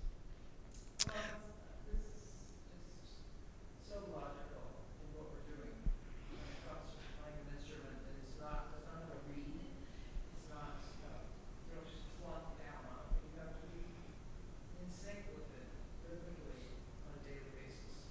As well as tissues and being kind to your body and taking care of all of the parts of you that go into playing beautifully. Respiratory, ribs, expansion, core strength, all of those parts of you go into playing your instrument with ease. You want to bring a whole self. And for me, the Caruso is the glue, but it's not everything. And you know that because we did incredible guided visualizations yesterday that bring it to another level. Not Caruso style. But yeah, it was cool. It was a lot of fun to teach that to them. Anyway, I've talked a lot of Caruso here. Is there more to be said, Alex? I think that was a really excellent way to bring this to everyone today. I don't have anything to add. It's been such a pleasure to be here.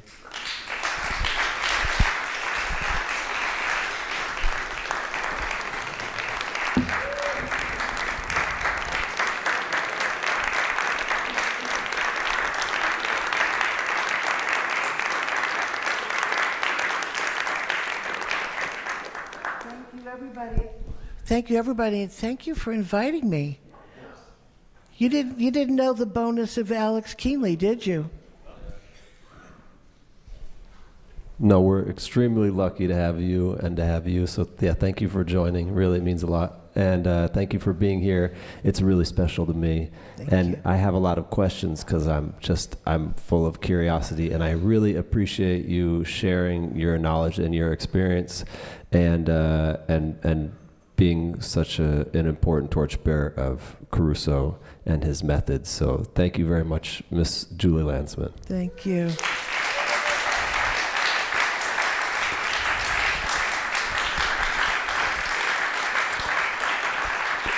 There's a break in the schedule at 3 o'clock. The most important part of the day, also least important part of the day, is we're competing in music, but we're also celebrating 5 really outstanding trumpet players, jazz trumpet players. So at 3 o'clock in Lab West, we'll be there. They sound all of them sound phenomenal. Are big inspirations for me, and I'm so glad they're here.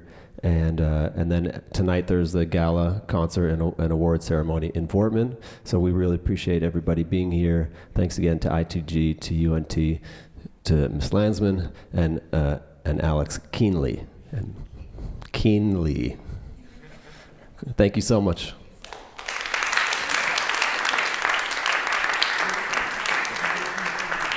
Awesome.